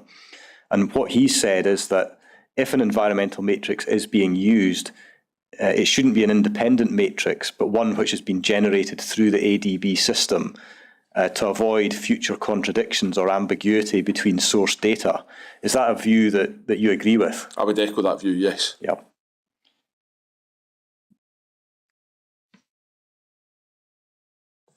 And I think what I'm taking from the answers you've just given is that Assure already has processes in place to ensure that that is the case. Is that right? We would seek assurance that those processes had been followed as part of a KSAR, yes. Yeah. And then, sorry, if we go back to bundle 9, page 138, and 3.5, we see there that on this question of evidencing stakeholder input to ventilation strategies, what you're looking for there is an addition to or supplement to the environmental matrix, which confirms the following on a room-by-room basis. And the first is type of ventilation, patient group and or function related to the space, and then a list of various people and evidence of their agreement to the room requirements. So listed there, we've got a clinician, then an infection prevention and control doctor or equivalent, an infection prevention and control nurse, the estates team or facilities management representative, the NHS project manager who's agreed, and then if we go over the page, we see also the name of the decontamination manager. And just explain those particular sign-off expectations. Again, the workbooks are indicative, and I think we and the other stakeholders that were responsible for the development of the workbooks would have seen that as a fairly representative stakeholder cohort for the types of people that you would see involved in a project. The workbooks themselves were developed in conjunction with health boards, and they would have had an opportunity to input to the content of them, and we have a consensus group that looks around them. So I think it would be fair to say that that's a general consensus on what a stakeholder group may look like for that particular question. Okay, and if we just try and imagine ourselves in a project for, say, an acute hospital, we've already had evidence that the environmental matrix for a building like that is, it's got a lot of data in it. But should we anticipate that what Assure is looking for is one of those matrices signed off by all of these people, effectively all in one place, so we can see everybody having signed off all of the parameters in the matrix? Ultimately, we would look for that information to show that that had been accepted by the health board. But there would also be a step prior to that, because you're absolutely right in saying that is a very complex document, and we would look at what levels of quality assurance had taken place to inform that sign-off by the health board. Mm-hmm. Okay. Are you therefore looking to all of these people to have checked each of the rooms in the matrix and all of the parameters in it? I think to say that every individual had checked every line on that matrix, that would not be practicable. And I think it would be coming back to assessment of the level of confidence that they would have to put their name to something. So we would look at, again, what were the origins of the data for the environmental matrix. So if I give you a contextualised example, on a recent large acute project, there was a room use matrix. That wasn't an environmental matrix, that was a room use matrix. And that was broken down initially into different constituent departments, and that evidenced the golden thread from the briefing requirements. That was then linked to the environmental matrix, so that golden thread was maintained. So from a clinical perspective and an IPC perspective relevant to those stakeholders, they would have assurance that their needs were captured in that environmental matrix, because they could evidence how one was being used to inform the other. And then that was populated by an engineering team in terms of the environmental parameters. And in that instance, we said, well, how did you then inform, for example, your estates colleagues that that had been checked? So we would look for, in this instance, the designer who had created the environmental matrix to give us evidence that they had a quality assurance process in place.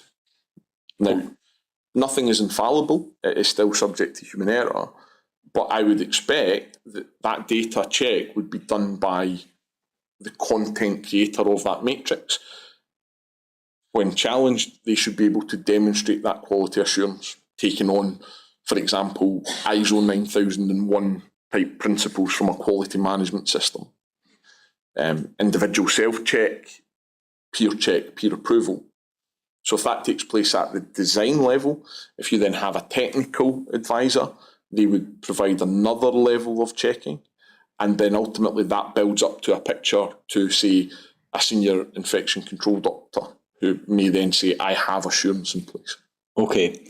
So in terms of what Assure does, you're looking for evidence about what type of assurance process each of these individual signatories has gone through, but not actually going through each item in the matrix. Correct. We wouldn't do a line-by-line assessment, and we will interrogate elements of that data, and that would be based on our professional judgment.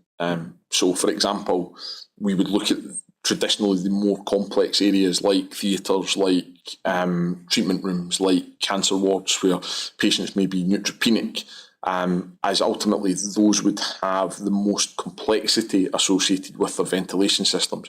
We therefore may not check as much for things like office areas where there would be less complexity, if that makes sense. Okay, and just so I can be completely clear about this, is Assure carrying out a sample review, for example, of parameters in these more specialised ventilation areas? Or again, is it simply focusing on the audit and review procedures that other people have put in place? There would be a sample review undertaken, and depending on the level of confidence that that generated, that sample size may then subsequently increase. Okay, so if on the first pass there were concerns being raised, you might carry out a greater sample review, is that? That's correct. Yeah, okay. And how deep would you go in your sample review? I mean, would it be looking at test certificates, or would it be carrying out a test? Maybe that's not. No, maybe that's not a good example. I think it is a good example because it probably gives me two examples. One I can relate to design, and one I can relate to the physical commissioning process at the end of a project. So when interrogating a design, for example, we would assess the data in the matrix. We would then look at, and if we stick to the theme of ventilation, we would look at the environmental matrix. We would look at the other relevant briefing documentation that would inform the technical parameters of the design. We would then look at the design and supporting information provided relative to that briefing information. So we would start to review the outputs. So that might be looking at ventilation reports, overheating reports, flow rate calculations, physical ductwork layout drawings to again look at how these systems are being designed. An example might be, what you shouldn't have is a theatre with two theatres served from the one air handling unit, for example. So you would look for interdependencies like that on the drawing to make sure that it's almost a Ronseal moment, to use a very colloquial term. You're looking that the design actually then does what that briefing information requires. So we wouldn't do calculations ourselves. We would interrogate the calculations, etc., provided to us. And if we didn't feel we had enough information, we may request more information.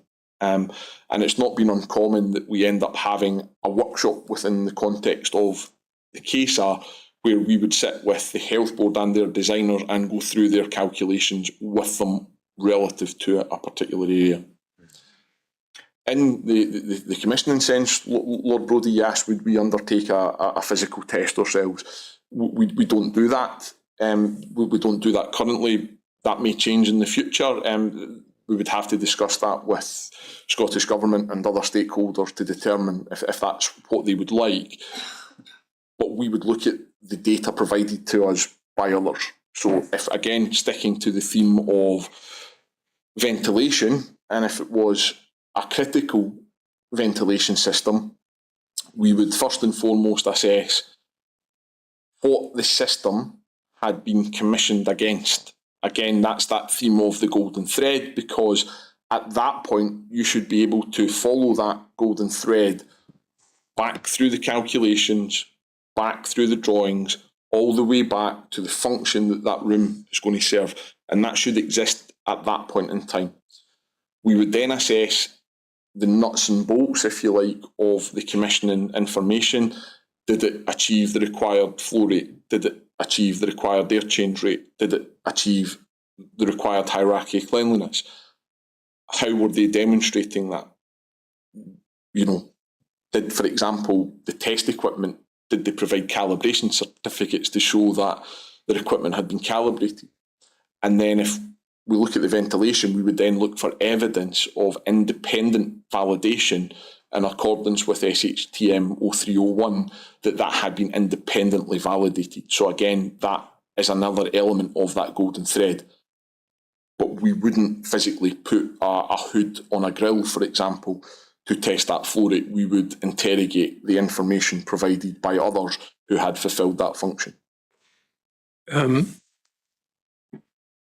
McLennan used in his questioning the word audit, which to an extent, I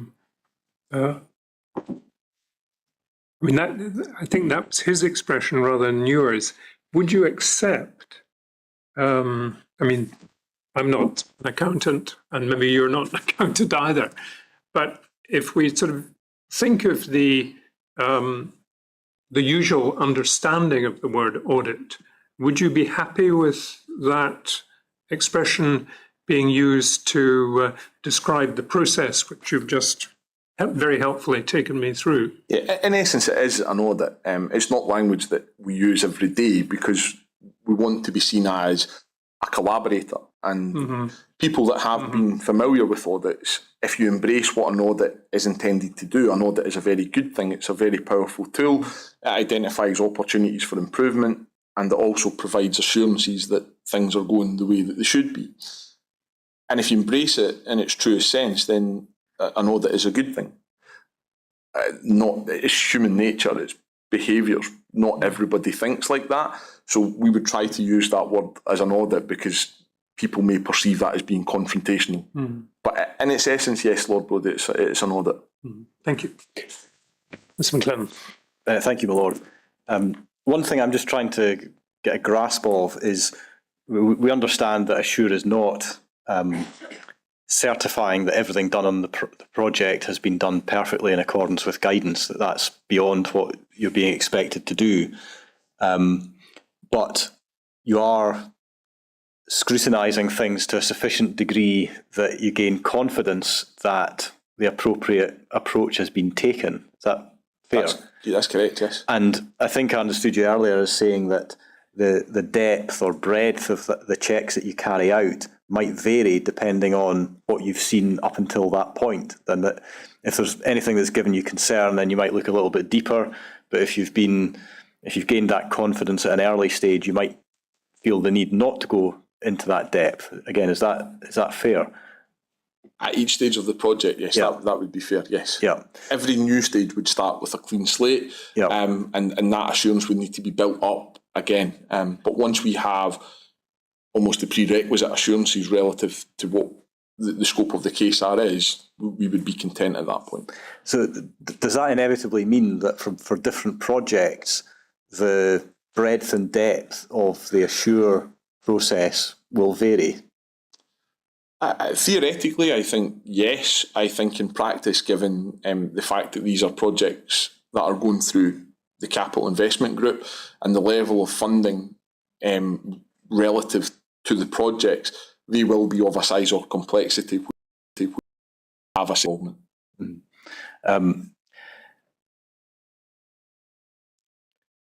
I guess the question is how do you decide when to stop? How do you know when that position of confidence has been reached and that you can stop digging into the detail?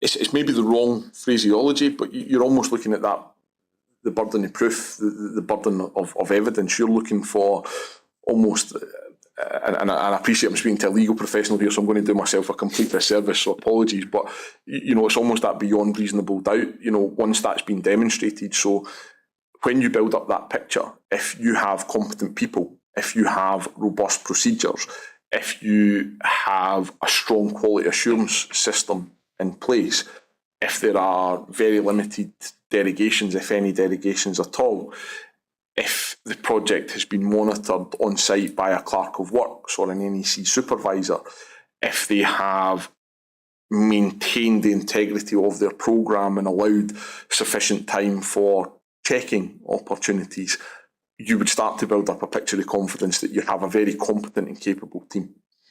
If we see things like programme activities being complicated or patterns emerging from clerky work reports or supervisor reports, if we see unresolved design issues still being discussed at construction stage, they almost set your spidey senses tingling. And again, as experienced construction professionals, we would look to probe further at that point in time.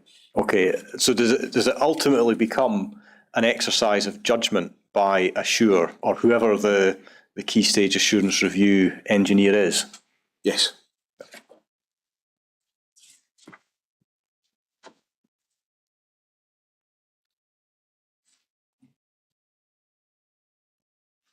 And if we just go back to page 139 of Bundle 9, please. And at question 3.6, and just to remind ourselves, we're still at the outline business case stage here. The question there is whether there's evidence of the Health Board developing ventilation commissioning proposals. So just explain why it is that you're looking at the commissioning issue even at that early stage.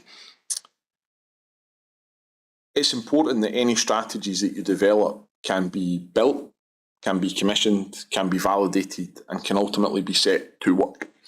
So when you look at it at that stage, you have to think about who's actually going to oversee that. So we would seek assurance that the Health Board had a plan in place for that. And it's widely recognised now in industry that the earlier you engage with a commissioning specialist, the more likely you are to see successful outcomes during the commissioning, because they can advise on sequencing of construction activities, sequencing of tests to be undertaken, time to be allowed for tests to be completed. And recently, CIBSE, the Chartered Institute of Building Services Engineers, have produced an updated commissioning management document, Guide M, and that really outlines the importance of that role. And again, we would look to see how a health board had considered, for example, CIBSE Guide M, or if they had alternative approaches. And if they hadn't started thinking about commissioning, coming back to that level of confidence I described earlier, we would look to, again, probe that a bit deeper to assess, for example, did they understand the risk that that was potentially creating within their project. If we just look at these two questions together up on screen, 3.6 and 3.7, 3.6 to do with commissioning, 3.7 to do with ventilation governance arrangements. The inquiries looked at the 2022 version of SHTM 0301, and there are a couple of things that arise there. First is the Ventilation Safety Group as the main governance forum for ventilation issues. And the second is its suggestion or recommendation that the validating engineer be involved right at the very start, the briefing and design stage, to make sure that the two ends of the process tie up. And one thing that occurred to me just as I was reading through this is that this workbook doesn't refer to either of those things. And I just wondered, is that a consequence of this work? The workbook, if you look down at the bottom, is dated June 2021. Has the SHTM guidance moved on from where the workbook was? And will it be updated to cover these sorts of things? Whether we put that explicit level of detail into the workbook, I couldn't say for certain here today. As I mentioned, the evidence is suggested evidence, and by no means is it meant to be exhaustive. And by framing the requirements around how we assess compliance, we would then assess that relative to SHTM 0301. So by default, that would be assessed as part of the CASA, as it were. So even though it's not mentioned in the workbook, it's something that Assure would be covering at the CASAR correct, because process, we would be seeking assurance that the project had been developed in accordance with SHTM 0301. Yeah, okay.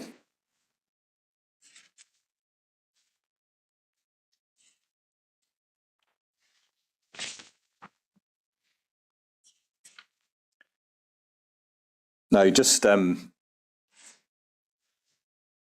if we imagine we go past the outline business case stage and get to the full business case stage, I don't think it's necessary to look at the workbook for that. But one of the things you say in your statement is that by the full business case stage, you would expect there to be a full set of room data sheets in place. Yes, that's correct. So we might well by this stage have both a full set of room data sheets and an environmental matrix. And I think we've probably partly touched upon this, but what sort of checks would you be carrying out with the room data sheets and the environmental matrix to gain the sort of assurance that you're looking for? There's probably two scenarios that would cover that. The first scenario being, had the project underwent a CASA at a previous stage? If the answer to that question was yes, we would firstly consider any previous recommendations through the CASA report and we would look at how the health board had addressed them. We would then look to understand from the health board whether there had been any change in the project since the outline business case, and that would inform effectively the level of review. So from a room data sheet perspective, given that that would be a briefing tool, that would have been locked down, as it were, frozen, is a term that we would use in design. It would be frozen quite early on in that stage, I would suggest, in order for the detailed design solutions to be developed, because the FBC is that detailed design stage. And coming back to the golden thread, if you're changing your requirements constantly, it's very difficult for the engineering to react to that. Again, we'll stick with ventilation, because the ductwork is going to be the single biggest space contributor within ceiling voids. Their handling unit plant would tend to be the biggest equipment that you have within your plant rooms. So we would look to understand the change, because and the certainty that existed around that, and how that had informed the detailed design. So we would look for that design journey to have been continued. We would look for assurance as to when those key decisions had been made, and ultimately to gain a level of assurance around how robust those engineering solutions were relative to the briefing requirements. Mm-hmm. If, and it has happened, we do our first CASA at FBC, we would effectively go back to the start of that process, because we have no prior assurance, and we would need to understand the very origins of the design briefing process, as I've outlined earlier. Yep, okay. And one of the risks, I suppose, that arises is if you've got a set of room data sheets, and then you've also got an environmental matrix, but there might be differences in one of the thousands and thousands of parameters. And how do you address that risk? Is it, I think you maybe used the phrase earlier, one source of truth or something like that. Yeah. Can you just explain how you would address that? So again, coming back to, before you look at the detail, you look at the process behind it. So if you have information that may exist in two different places, how is that being controlled? So if the room data sheet in that example was a briefing document and the environmental matrix was seen as a working tool, how could a health board evidence the correlation between those two documents? So for example, do the room data sheets have something as primitive as a revision number? Does the environmental matrix, reference the particular revision of the room data sheet that was being developed from? So if they couldn't evidence that document control, if you like, that would cause us to probe further. And I think we have identified examples of that within the key stage assurance reviews, where there has been a discrepancy between those two pieces of information, because the room data sheets were continuing to be developed because they hadn't frozen that need. And that meant that the environmental matrix document, which the engineers were using as a working tool, was not keeping at pace with the briefing requirements. And we identified that through both an interrogation of the briefing process and also an interrogation of the change control process. And we identified that the two were not interstitially linked, and that represented a risk that we were able to flag up. And thankfully, in that instance, it was resolved by the health board and the project. And is that's a real life example from our key stage assurance review? Yes. Okay.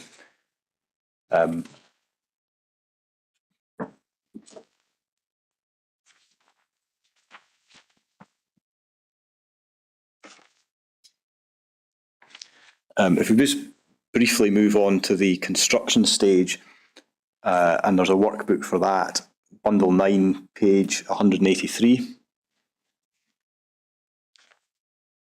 And then just see that, so you can see that that's the document we're looking at. If we can go please to page 199. Paragraph 3.3. How does the health board ensure that the ventilation systems are being installed to the correct standard and reflect the agreed design? and the evidence expected is written monthly evidence for the progress of work, including photographs, produced by a body which is independent of the contractor and which confirms compliance of the works to date. So, simply by way of illustration, Assure are not themselves going in to check the progress of work. They're just looking to see evidence that somebody else is doing it independently. That's correct, yes. And in your statement, you recognise that during the construction phase, there may well be elements of the design being progressed. And so what assurance do the KSARs aim to achieve in relation to design being done at that stage? Yeah. So, on a not, sorry, I'll start again there. BISREA BG6 is a document I've referred to in my statement. That is from the Building Services Research and Information Association.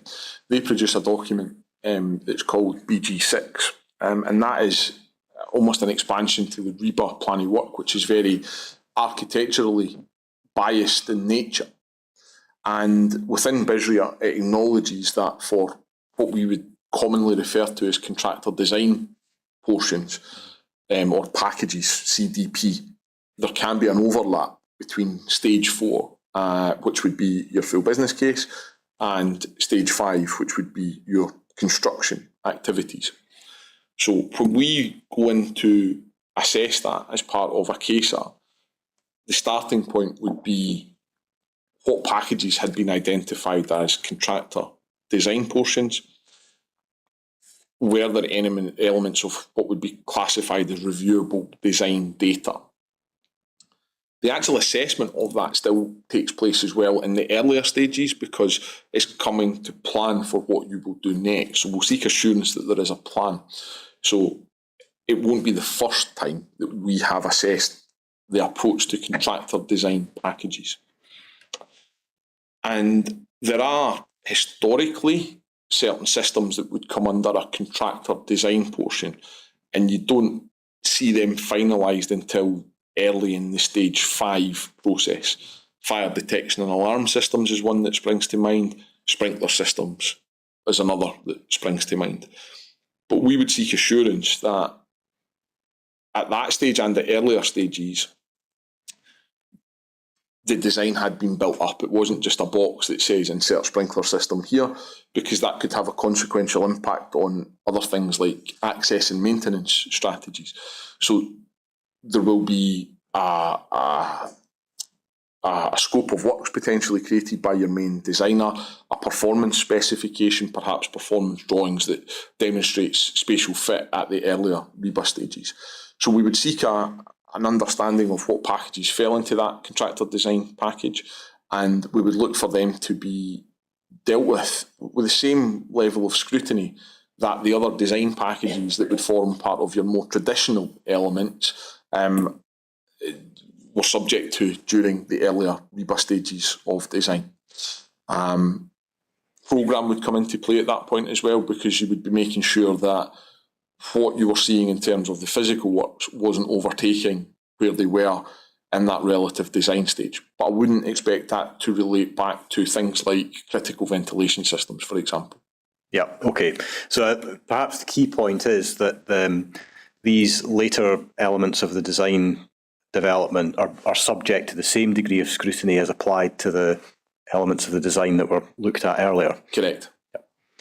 And just briefly then, in relation to changes or variations in the brief or the design during the construction phase, again, can you just talk through how you seek assurance in relation to those? So in essence, we would be, again, looking for a level of scrutiny by appropriately competent people to have been undertaken, and that the consequential impact of the change had been fully established.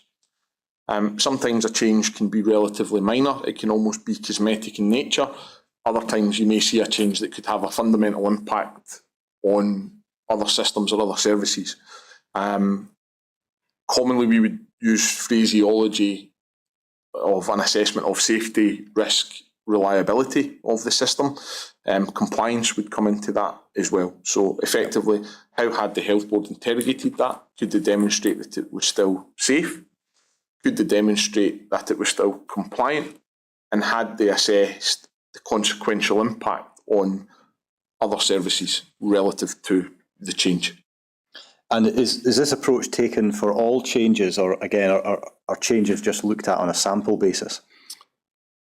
They would be on a sample basis. Again, a lot of the projects that we have reviewed to date have been undertaken under the NEC contract, and it is quite easy to get a log of those changes because it would require a project manager's instruction. So very quickly we can look to triage that. But the process would be uniform for other procurement routes because we would expect them to demonstrate, for example, a change log and demonstrate their change control process as part of their overarching project governance protocols.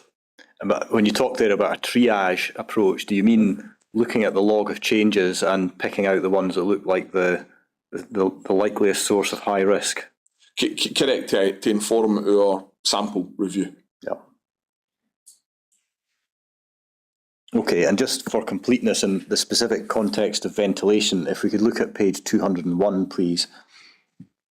And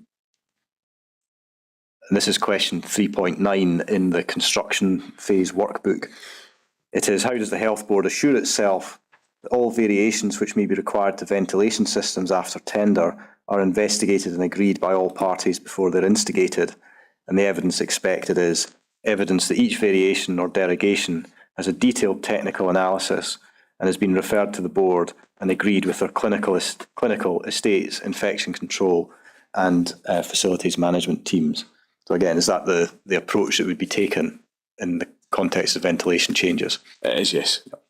And again, no particular or explicit reference there to the ventilation safety group, which I think might now be involved in decision making in that particular context.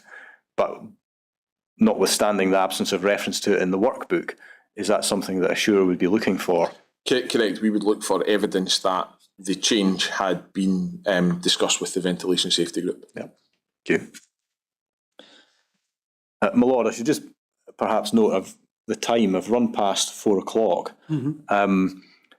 If it's acceptable to your Lordship, and if it's acceptable to the core participants, and if it's acceptable to Mr. Rodgers, I'm certainly happy to carry on, perhaps until 4:30 today, if that's convenient. Right. Do you anticipate completing by 4:30 or not necessarily? It's possible. I would put it no higher than that. Okay. Are you quite happy to go on for another half hour today? I'm content to continue, if I may ask just for a short comfort break first. Well, I had that in mind myself. Well, we'll take a short comfort break, and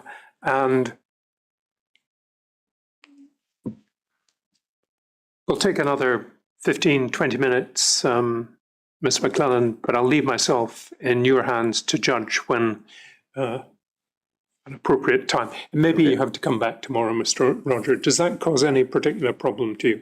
Not at all, my Lordship. Okay. Right, let's take a break.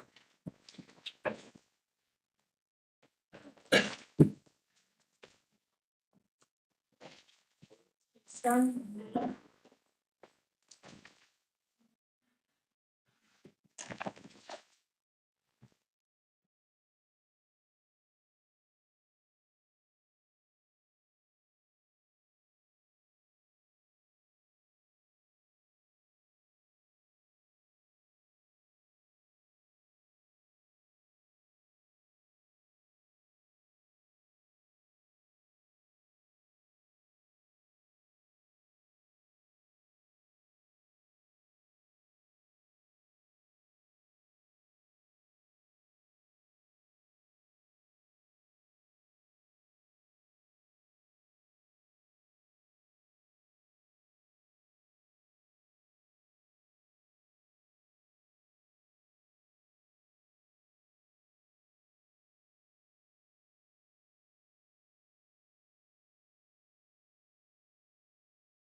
If it doesn't inconvenience people, we might aim for maybe quarter to 5.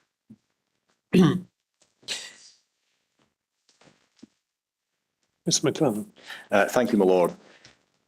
If we can move briefly on to the commissioning stage workbook, which is at bundle 9, page 221.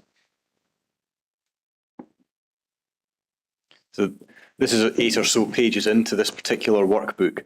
And just reading from that, Mr. Rodgers, you see where the brackets are about halfway through. Then just picking up after that, it says, it's anticipated that the implementation of the commissioning key stage assurance review will differ from other reviews, as it will predominantly take the form of a site-based audit of the processes and documentation associated with the commissioning phase. And so the first question is, why is this stage different from the other ones? I think, again, it's relative to the types of information that will be available and where that information will be stored. And it's also taking cognizance of the project being very close to completion. So I'm going to say the speed at which we can undertake the KSAR process is really important, because we don't want to take any more time than we need. So a lot of the commissioning information at that stage will be held on site. It may be paper-based records that haven't yet been electronically transposed. We may see that at subsequent stages, such as the handover. So the purpose of it being predominantly site-based is to maintain an agility to support the health board in that sense. And there is an element as well of the Ronseal moment that I referred to earlier, because it also then gives us an opportunity to contextualise what is on the paper versus what we are seeing on site. Perhaps an example of that is if you have commissioned your theatre ventilation system and the theatres haven't been finished yet in terms of the construction work, that means that the validity of those commissioning records has to be called into doubt, because that could impact on, for example, the performance of your airflows, or potentially could lead to contamination within your airstream sources. Okay, and I mean, is that the sort of thing that you're likely to pick up from being on site? You can actually see these things? Yes. Is that what you mean? Yeah.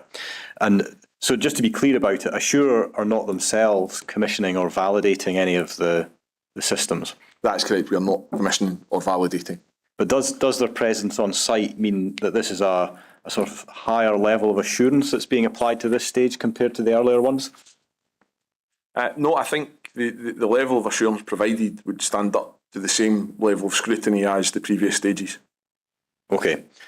And you emphasise in your statement that Assure will do some inspection at the commissioning stage, but it won't reach the sort of detail or breadth of inspection as a check by a clerk of works or a site supervisor. And this concept of the clerk of works is relevant because of what some of the witnesses have said about the policy objective that originally lay behind what became Assure. So does Assure at any stage in its work take on the role of a clerk of works? It does not, no. No.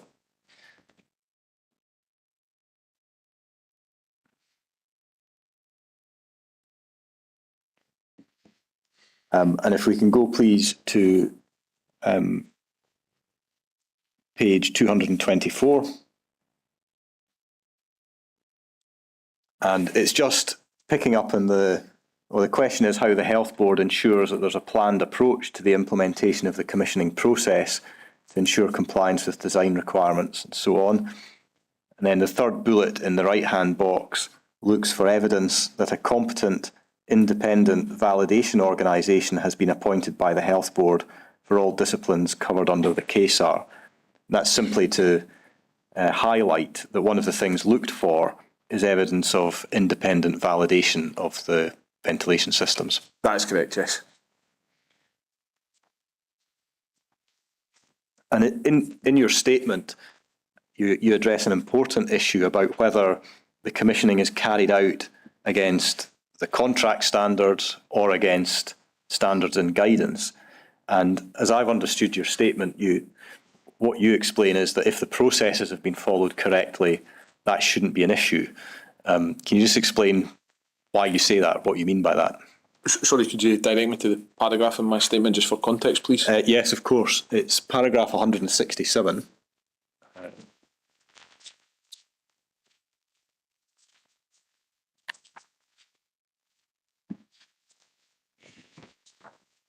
So I'll just give you a moment to read that.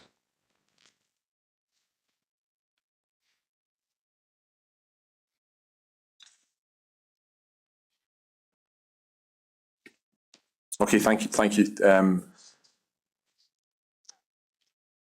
So in reference to the question, when we go to do a commissioning CASA, the standards that should be being followed should have been outlined significantly earlier in the process. So if we arrive on site and no one can tell us what they're commissioning to, then the commissioning has failed. There's not been a project yet where the first CASA that we have done is the commissioning CASA, so it's almost a hypothetical type of response that I'm giving you, because we would have assessed that detail much earlier. So the potential for us arriving to a project where they can't tell us what they're going to be commissioning to, I think it's highly unlikely that would actually exist, because that would have been identified much earlier in that CASA journey. So by that point, either through the contract or through things like a commissioning brief, so for example, SHTM 0301, SHTM 0401, they call for designers to undertake commissioning briefs. If we see a commissioning manager, by that point there should be a demonstrable plan, there should be a demonstrable programme. So what I was alluding to there in my statement is, by the time we get to that point in that process, it would be highly unlikely that we would identify any discrepancies at that point. It would have been identified much earlier than that. Okay. And is there also an element to that, insofar as there's a difference between the contractual specification and the recommendations in the guidance, that's going to be explained by a formal derogation in place? I think it would depend on what the derogation was, for example. Obviously, we've referred to things like the design quality policy. We've talked about how SHT, in my statement, how SHTMs could become mandated through a contract. Traditionally, we would see a derogation to the SHTM suite of documents, or an HBN, some of the other ancillary documents. You wouldn't necessarily see a derogation from something like SIBSE Guide M, for example, because the derogation is applied to your healthcare guidance, if you like. Right, so yes. If they hadn't adopted, for example, the best practices that were outlined within SIBSE Guide M, they may not have a derogation. We might still seek to understand what they have done, but it wouldn't be a major issue for us if they could demonstrate that they had controlled that process. Yeah. But insofar as there was a departure from the SHTM guidance, would you expect to see that documented in a derogation? Correct, yes, we would. Yeah.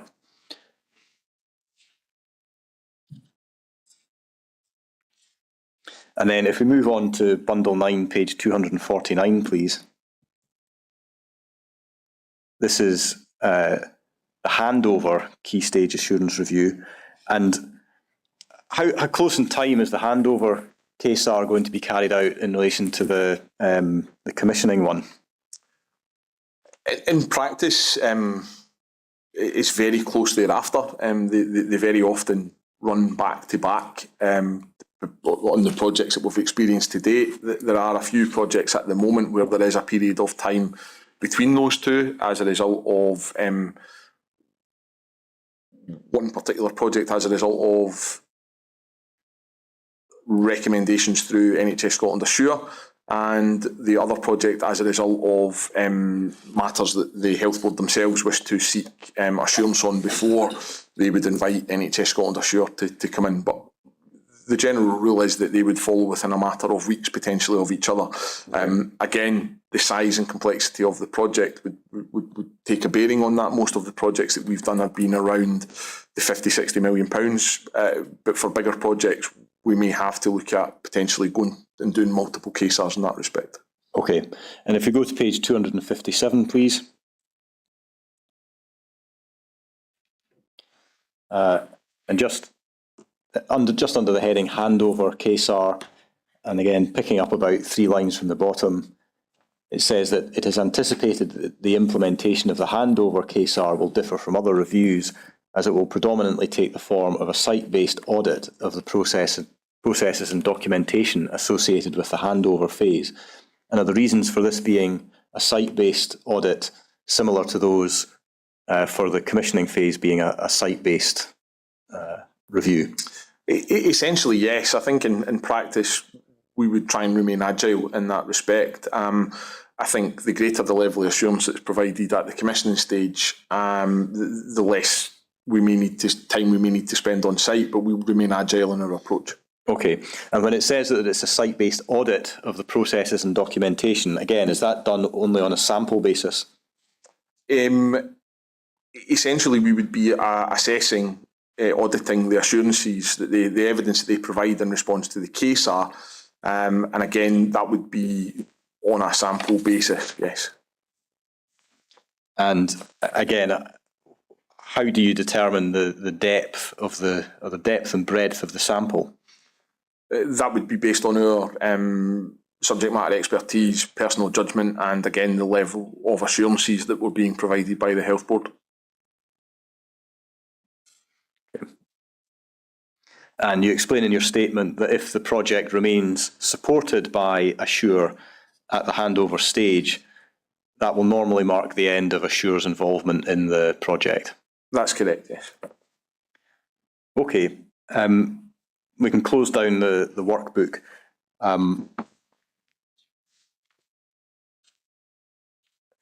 One question about the high scribe process, the sort of sign-off process. How does that interrelate with the KSARs? So the high scribe is an independent process that is outlined through SHFN 30. So the KSAR process will seek assurance that the high scribe has been undertaken in accordance with SHFN 30. Okay.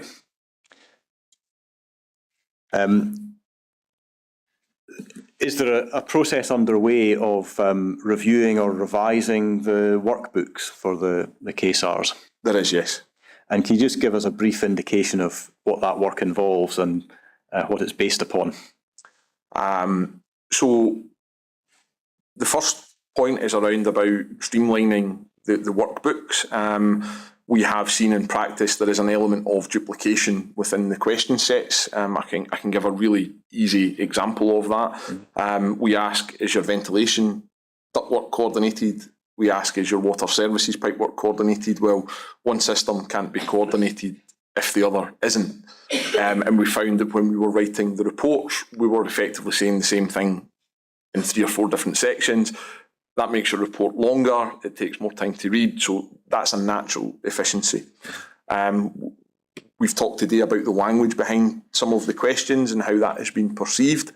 So there will be a refinement of language based on the feedback that we've received from our stakeholders. And ultimately, as part of the workbooks, we are also considering whether it would be appropriate to include any other disciplines in that, which would be part of the potential integration programme that we were discussing earlier. Okay. So do I take it from what you're saying that to at least some extent, feedback from health boards is relevant to what the workbooks will look like in the future? Absolutely. The workbooks initially, albeit prior to my time at NHS Assure, they were developed in conjunction with our stakeholders, which would be Scottish Government and the health boards. There was a consensus group established to effectively act in a peer review manner for the workbooks. Any amendments that we have made subsequent would go through that same consensus group, and I don't see that process changing. It's important that we capture that feedback. Okay. Just a brief question about the scale of the task involved in a KSAR. And Ms. Critchley in her statement talks about the process perhaps involving the gathering of thousands of documents. And again, I appreciate this will vary from project to project, but can you just give us an impression of the volume of documents involved, how long the review takes, how many people are involved? Yes. I think we have seen an evolution of the timings since we undertook the first CASA. Like any new process, people learn from it. We produced an aid memoir of recommended deliverables to health boards.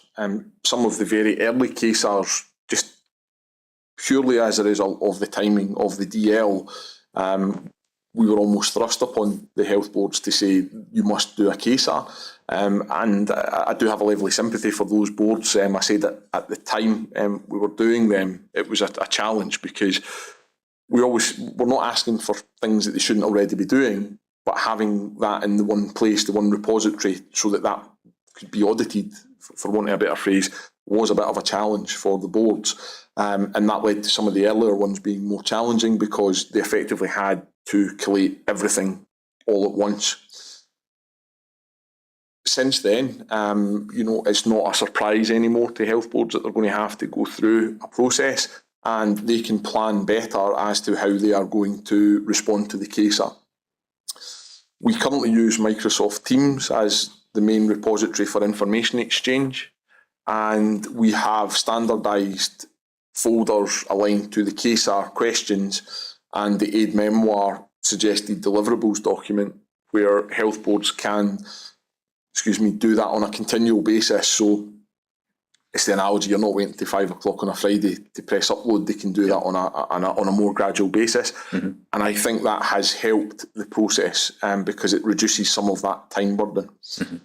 We have looked to explore other options to expedite that data exchange, so that, again, the time can be spent in the most productive way possible, not just around the collation of information. As yet, we haven't identified a clear mechanism that would provide an additional benefit. Mm-hmm. We looked, for example, at the use of a common data environment. NHS Scotland Assure have looked into that in the past, but the uptake on that isn't where it would need to be to work across all projects, so we're trying to standardise that approach. Yep. And in terms of the number of people involved, from your perspective, it can vary. As a minimum, you would have one subject matter expert per section, so a ventilation specialist, a water specialist, and so on. But for larger projects, we would have to put additional resource on that, again, to ensure that we could do the review as timelessly as we can. And at the health board end of it, how many people are you typically seeing involved? I don't have that exact information. I think it varies from health board to health board based on the feedback I've had through the process. Some health boards, some of the larger health boards probably are more geared up to do that from a resource perspective. Some have been supported through the supply chain partners, through the contractors, by allocating a detailed document, a dedicated document controller, for example. But that would be a question that the health boards would be better placed to answer. Okay. And you refer in your statement to, well, first of all, to that process of gathering the documents, and then that being followed up by in-depth technical workshops. I mean, are those workshops essentially the forum in which there's a discussion about all of the questions that we've seen in the workbook? Yes. Okay.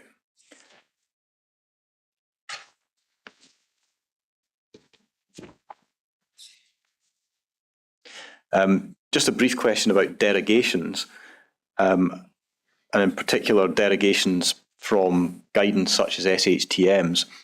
Some of the witnesses have suggested that it might be helpful to have a standardised derogation template or methodology, and some have also suggested that it would be helpful to have a centralised sign-off of derogations.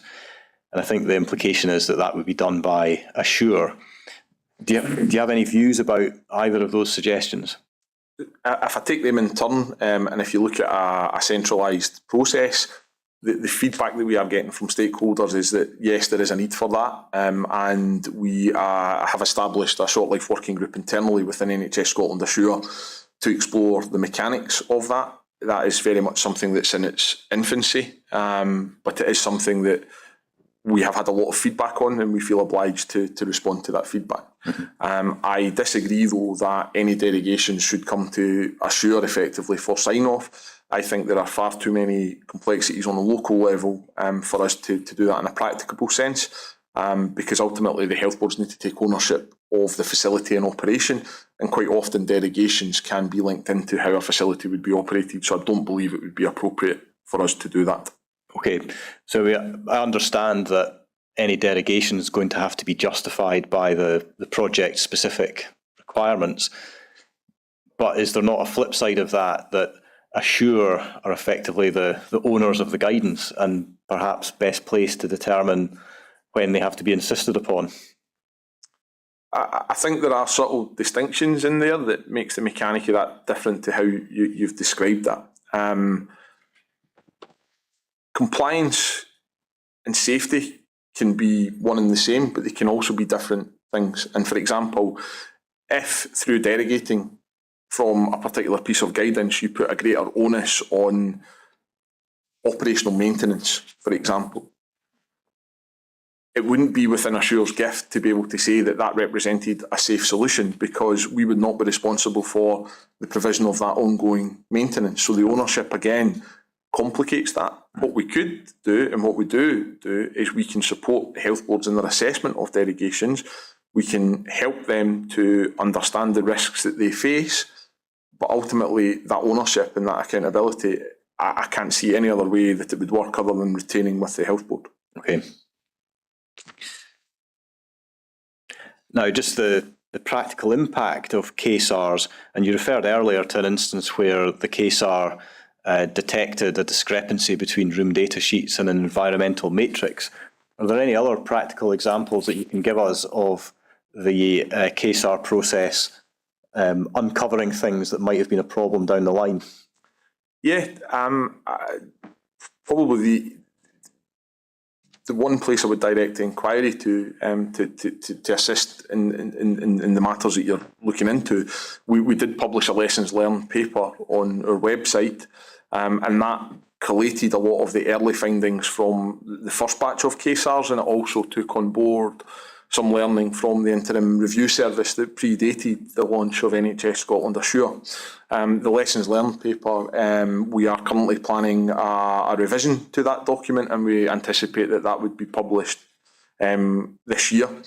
In addition to the lessons learned paper, we have created a number of lessons learned presentations that we have shared with health boards in different forums through what we call the learning networks, which is something that NHS Scotland Assure facilitate, and it provides health boards and ourselves an opportunity to come together to share that learning. And it's an open forum in a protected space. We have also presented those lessons learned presentations to health boards at various stages within the KSAR journey. If you were to ask me to pick a few examples in no particular order, we have seen concerns around the derogations process and that not being as informed as it should be. I'm often asked what's a bad derogation when it's only one line and there's no assessment of that safety, risk and reliability. Yep. So I think that is something that we do see quite often, which almost supports my argument, the argument that we need to have a central process. We have had some issues where electrical services, they haven't considered the practicalities of live switching, and there's been scenarios where if a certain sequence of events had taken place, there was an increased risk of electrocution. There's been issues with coordination of services. So these are kind of some of the example themes, but in no particular order. Yeah. Okay. But that lessons learned paper is available on the Assure website, is it? That is correct, yes. Yep. Is there a sense in which health boards, having been through one KSAR process, learn from it so that the next time they do a project, their governance and procedures are better? Yes, we have seen evidence of that. There was one particular health board where the very first KSAR they underwent was at the outline business case. That was unsupported. We cited a lack of support and assurance around their governance procedures. They remedied that. They got supported status for that. And the very next project that we went to do for that health board on a different project, you could clearly see how they had learned as a health board, and that was really encouraging to see. We have also looked to share the feedback from health boards to other health boards, and we have had colleagues from health boards that have underwent a KSAR present at the NHS Scotland Assure conference. That would have been about 18 months ago, and they have also presented in the learning networks. And I think one of the encouraging things that I have seen in terms of trying to promote that transparency and that collaboration, health board colleagues have also offered to make themselves available to other health board colleagues to discuss, how many people they may need to respond to a KSAR, how they may better expedite their own processes at health board level. And again, I think just that collegiate approach across NHS Scotland is something that I reflect as a success for the service. Okay, and is this something which is raising standards across the board and may lead in the future to KSARs being a more streamlined process? I would hope so, yes. Okay. A small point made by one witness is that sometimes Assure puts a different team onto a KSAR from the one which had done the preceding KSAR, and that this can lead to inconsistent feedback. Is that a comment that you accept, and if so, are steps being taken to address it? There is one instance that I can recall that would fit into that description. The original, we utilised a third-party lead advisor to undertake the KSAR on our behalf, based on the resource that was overseen by myself and other senior people within the Assure organisation. When it came to the next KSAR on that journey, the individuals within that organisation, the third-party organisation, no longer worked for that company, and the company hadn't replaced them with the equivalent competence in our view. So we took a view to put another team onto that review. There were some, I'm going to say, bumps in the road on that review. Ultimately, we still were able to produce a factually accurate report. It wasn't the best of processes. I can understand the health board saying it wasn't the best of experiences, but since then that has just reiterated the approach that we try and take, that the team that we put on your first KSAR will be the team that you get on your last KSAR, because that knowledge retention is really important. Yeah, okay. Right at the very start. Just I picked that up. You try to maintain continuity, at least between the first KSAR and the last KSAR. Yes. How about the ones in the middle? Sorry, it would be a continual journey. Right, so okay. The team that did the outline business case ideally would be the same team that did full business case. Again, I think we've seen our supply chain settle down. We have managed to apply that consistency. As I said, there's only one KSAR that really springs to mind that didn't go as I would have liked to in the process, but ultimately the outcomes weren't compromised. Okay. If we move briefly off the KSARs onto the advice function that your team of engineers, where they provide advice to health boards, there may be a view amongst some people that since Assure is responsible for the guidance, it should always be able to provide an immediate and definite answer to any question. What would your response be to that? Again, I think that's an idealistic viewpoint. I think because of the complexities of the facilities that we design, we can and have been asked questions where the answer doesn't exist, and that requires, for example, further research to make an informed decision. So whilst that might be something ideologically, in practice that isn't always possible. Okay, and I mean, I'm just going to quote from some evidence from one of the witnesses. This was Dr. Inverarity, who's the lead infection control doctor at NHS Lothian. And what he said was, there's been occasions where we've asked questions for clarification on how to interpret guidance, or where there's not clear steers of what to do. And sometimes that's batted back to the health board as that's your decision to make. Now, that's obviously, it's an anecdote, it's not tied to any particular example, but the point, I think, may be this, that if Assure is built up as the centre of excellence or centre of expertise, it's not helpful to health boards seeking advice to be told to go away and work it out for themselves. Again, what would your response be to that? I think in terms of the individual scenario that's been referred to there, I don't know what Dr. Inverarity is referring to, so anything I say would be anecdotal back.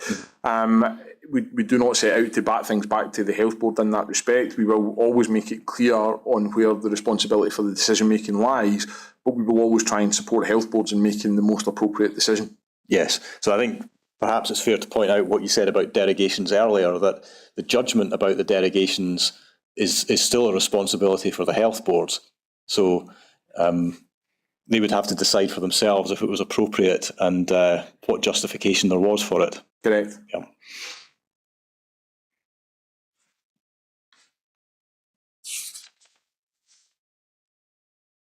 A theme which has emerged from some of the evidence is that for those on the front line of developing hospitals, the designers, members of the project team, IPC team members, more certainty would be helpful about what they're required to do.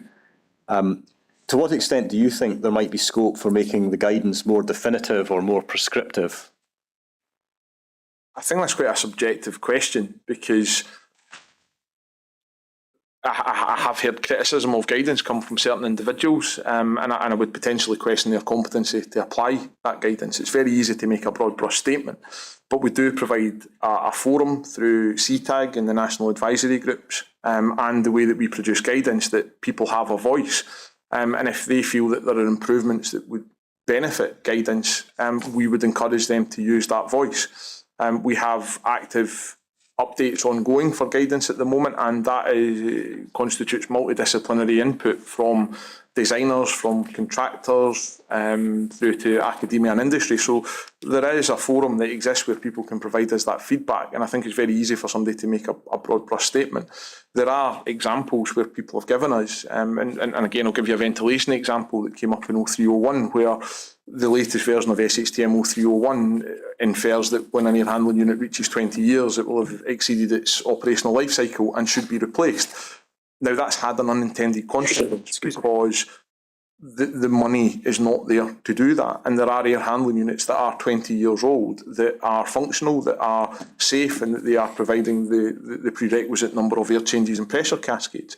So there may not be a requirement to do that. Mm-hmm. So we are currently working with CTAG and the national advisory groups to look at maintaining the ethos, if you like, of that particular example, which is ultimately about maintaining safety, understanding risk, and looking at the reliability. So that clause will likely change in the next 0301. So that's an example of something where people have said it's potentially ambiguous, it's potentially not doing what we need it to do, but we're listening and we're updating that and we're working with our stakeholders. Okay.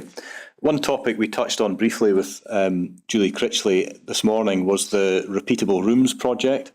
And she explained that there were a number of repeatable room designs, I don't know if that's the right word, which existed, and there were another 7, I think she thought there were, in development.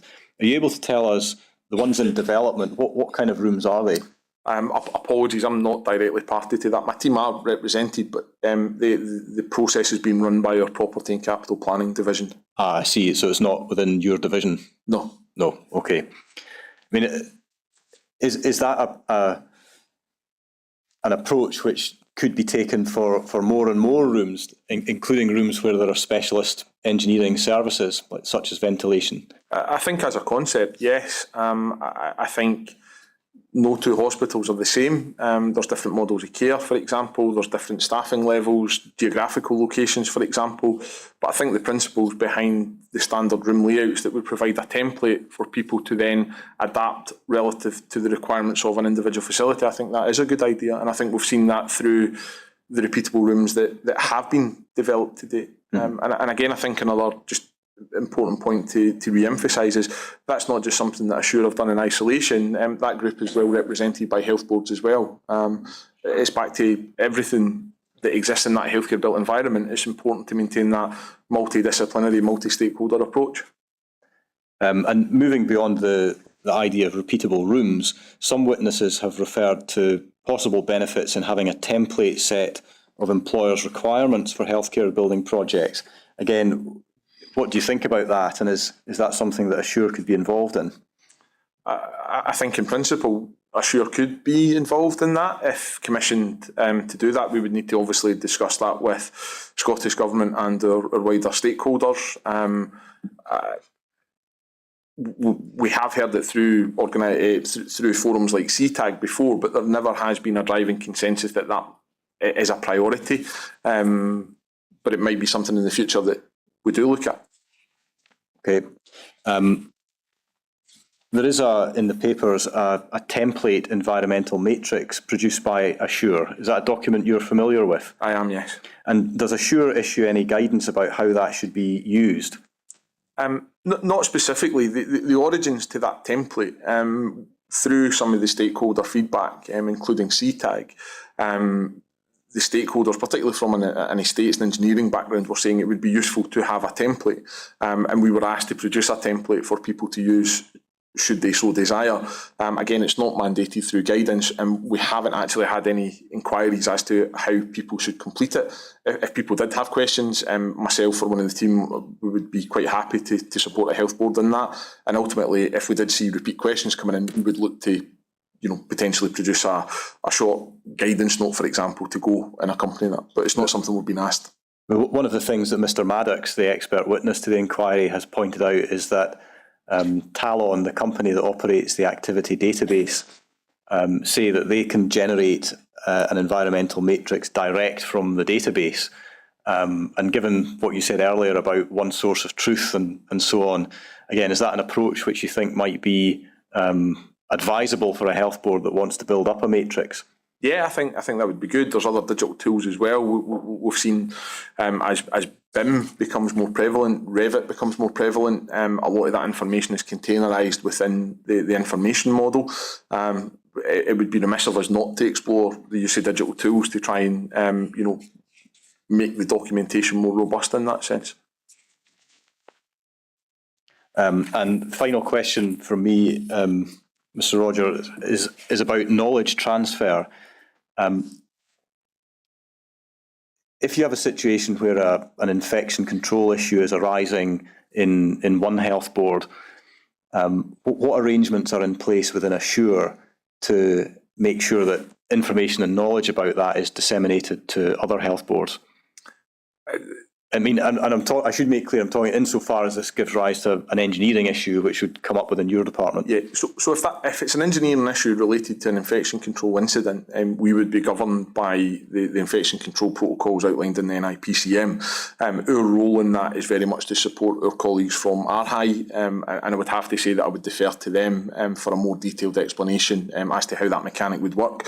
We would defer to them for the appropriate protocols, for example, liaising with Scottish Government. Certain elements may be bound by confidentiality, patient confidentiality, etc. As I say, colleagues from RHI would be better placed to answer that question. Okay. Mr. Rodger, you and probably everybody else in the room will be happy to know that that's the end of my questions. But if you wait there for a moment, it may be that other people have questions for you. I have no more questions for you, at least at this point, but there may be questions coming from the room. So what I'll ask you, Mr. Rodger, is to go back to the witness room for maybe 10 minutes or so that Mr. McLennan can just discover whether there are any other questions that might be asked of you. So perhaps 10 minutes, and then you'd come back and find out what the situation is. Okay, thank you.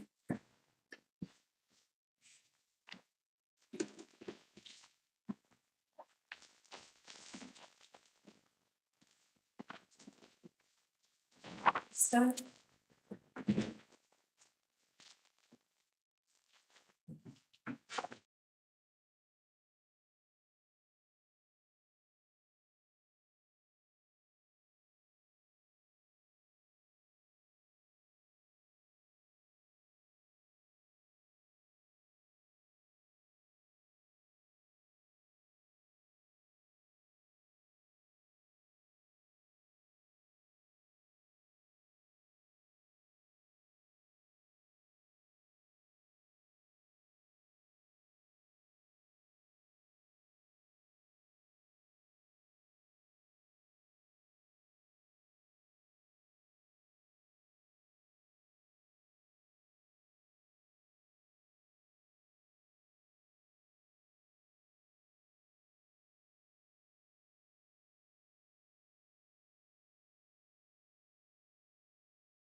Mr. McClellan. My Lord, thank you.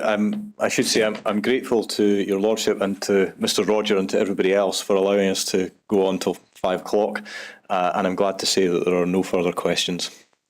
Thank you, Mr. McClellan. Well, as you've heard, Mr. Rodger, no questions in addition to what you've already been asked. You're therefore free to go, but before going, can I express my thanks not only for your attendance, but the very considerable amount of work that will have gone in preparing your witness statement and considering documents. I'm very grateful for that. So thank you, but you're now free to go. Thank you.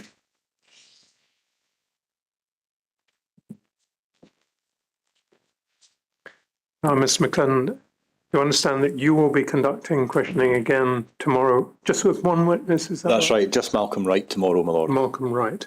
So we'll see each other again at 10 o'clock tomorrow. Thank you.